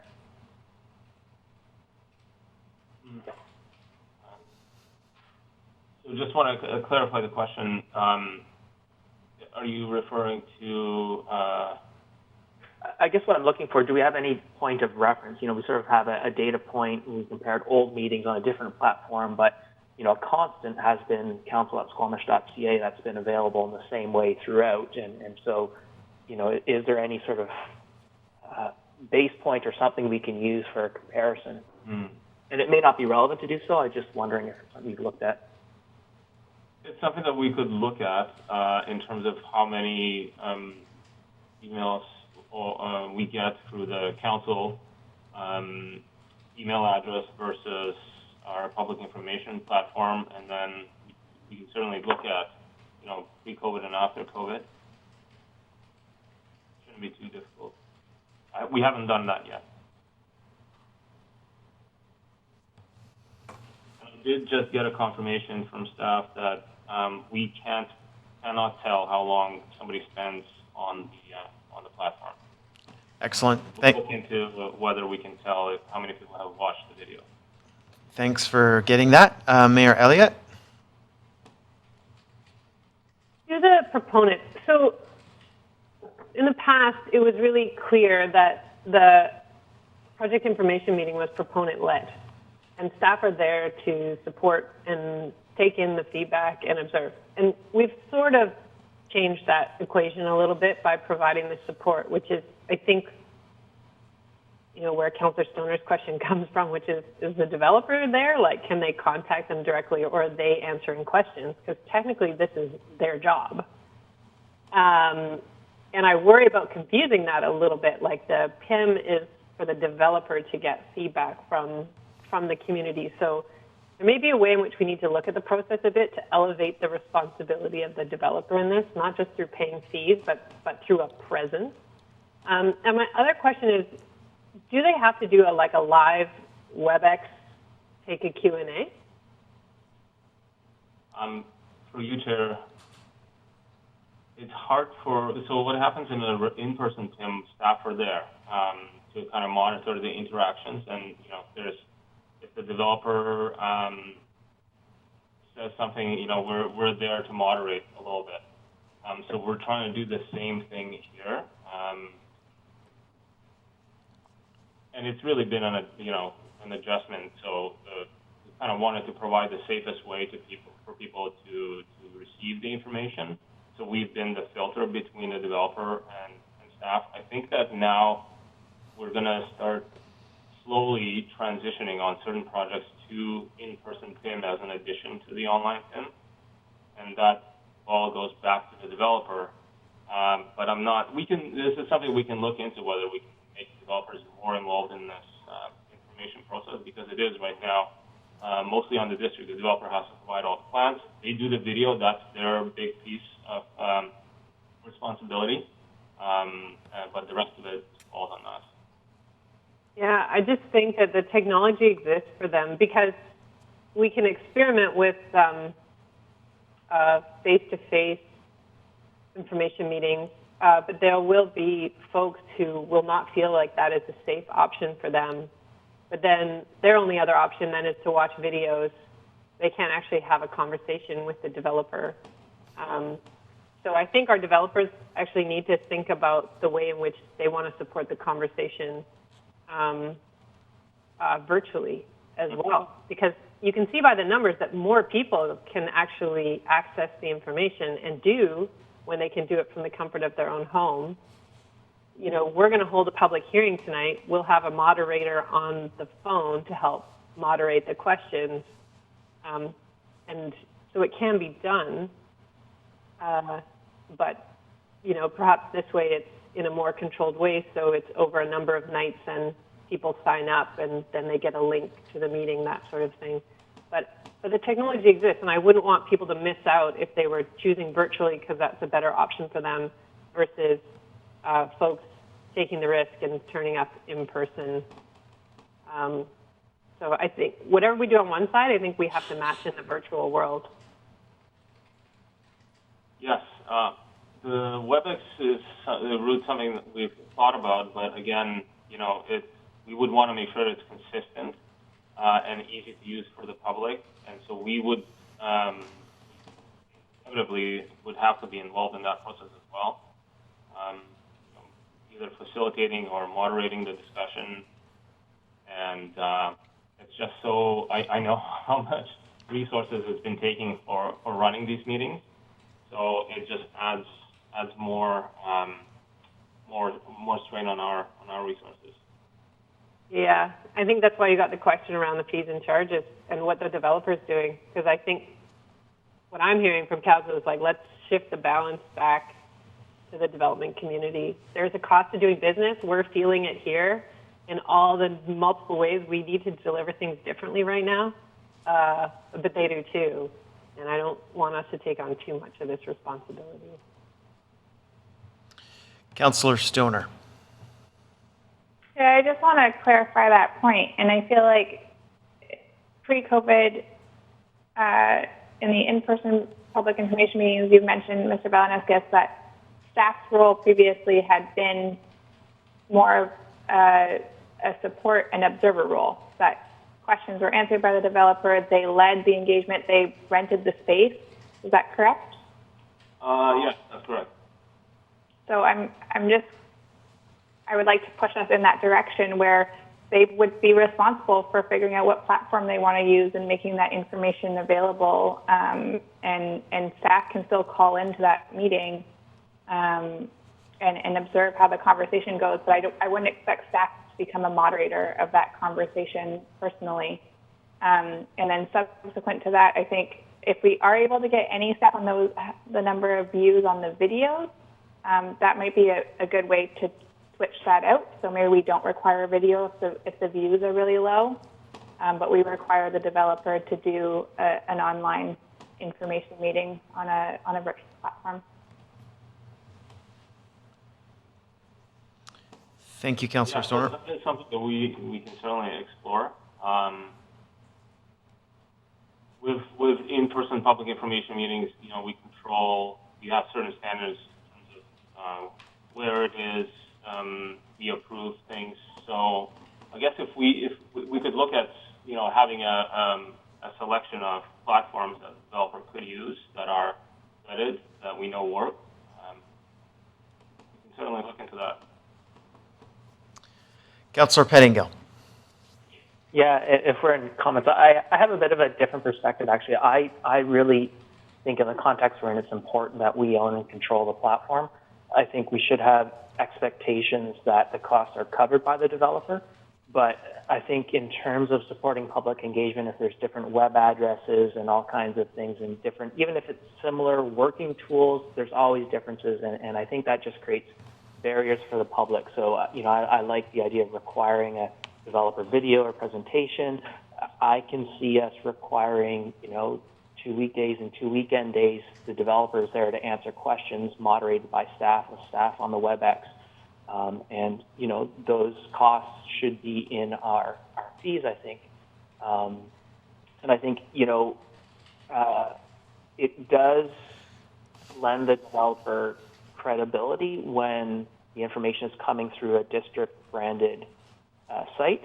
So I think it is very important that we are explicitly and constantly clear about, you know, what is district information and what is from the developer. But I think overall it is kind of important for us to own the process and then push those costs onto the developer. I'm not so comfortable with every developer being able to choose their own sites and technologies and so on, even if we limit the selection. Thank you, Councillor Pettingill. Councillor Herford. Thank you. I was impressed with the engagement, or as much as we can tell about the engagement with the lack of analytics. And to me, that lack of analytics is striking. So if we are going to continue using this, and I think we do need to have access to a tool like this, but the analytics need to be there. And whether that should be a key part of our selecting of a platform. I'm really surprised we can't have more data on what they're doing when they're on the site. So whether this is a developer having and I don't believe this is the case, I'm just thinking manipulating numbers going forward. We need to see that these are real users that are going to the site and are being actively engaged and informed about the process and maybe even the region that those folks come from and where they spend their time and have they watched the videos and so on. And that should be readily available to us so that we can gauge the quality of this of the engagement. And I do like the idea of some of the developers you know, bearing some of these costs, not dissimilar to what it would have cost to run a normal public information meeting, and you know, renting a space, appropriate size space, and so on.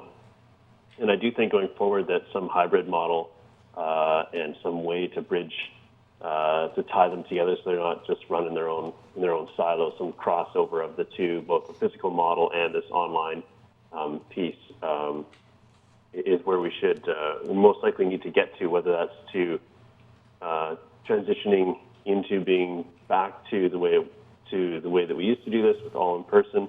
But I do see some value in actually running these online all the way through, as you can see with those with the numbers captured. Not everyone can make it on a random Wednesday night or what have you to these meetings. So I do see value in them otherwise, but their value plummets without those analytics to prove that those numbers are real.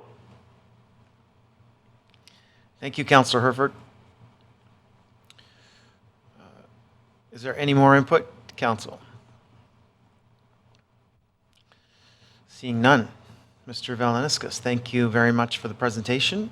And there was no, this was simply an update. There is no motion, unless there's a desire for one. Councillor Pettingill. Well, sorry, if I'm not too late. So, I know there wasn't a resolution on the agenda, but what happens next? Do we just continue with the same process? Are you going to come back with, this is what I heard, and this is how we suggest adjusting it, or what does happen next? Well, the policy is fairly flexible. It just talks about online engagement tools as an option to public information meetings during a provincial state of emergency. So my plan was to take feedback from council and see how we can incorporate it into our process going forward, but at the same time allow the rest of the applications that are in queue right now to start using the Story Maps platform, and we do have some applicants who want to do an in-person public information meeting, so we're going to go down that road as well if it can be done safely, and offer the two options in those cases. What I heard from council was better analytics. We'll see what we can extract out of the Story Maps platform. We'll also heard the need for an update of the fees bylaw to reflect the additional work that is going into this. And then we're going to explore an online meeting.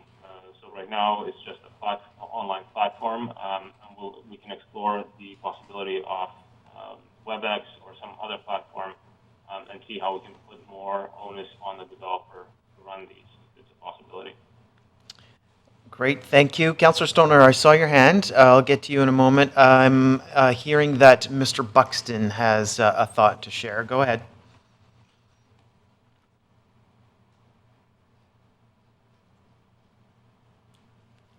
And if you're speaking, Mr. Buxton, yes, there you go. Yes, there we go. I'm hopefully you can hear me now. Yes. Yeah, I would prefer that we can go away and process what we've heard and come back with a recommendation on policy changes rather than trying to do that on the fly this afternoon. Okay, very good. Councillor Pettingill, is there any follow-up, or are you good? Councillor Stoner. Following Mr. Velaniskis and Mr. Buxton's direction, I will withhold a motion. Very good. Thank you, Mr. Velaniskis, for leading the discussion. And Council, unless there is anything more, I would look to entertain a motion to terminate. Councillor Herford, that's moved by you to terminate. Seconded by Councillor Stoner. I'll call the question. All those in favor? I dare you to oppose. Are there any opposed? Seeing none, motion carries unanimous. Folks, we will reconvene at 5:30 using the WebEx platform for our special meeting. Thank you.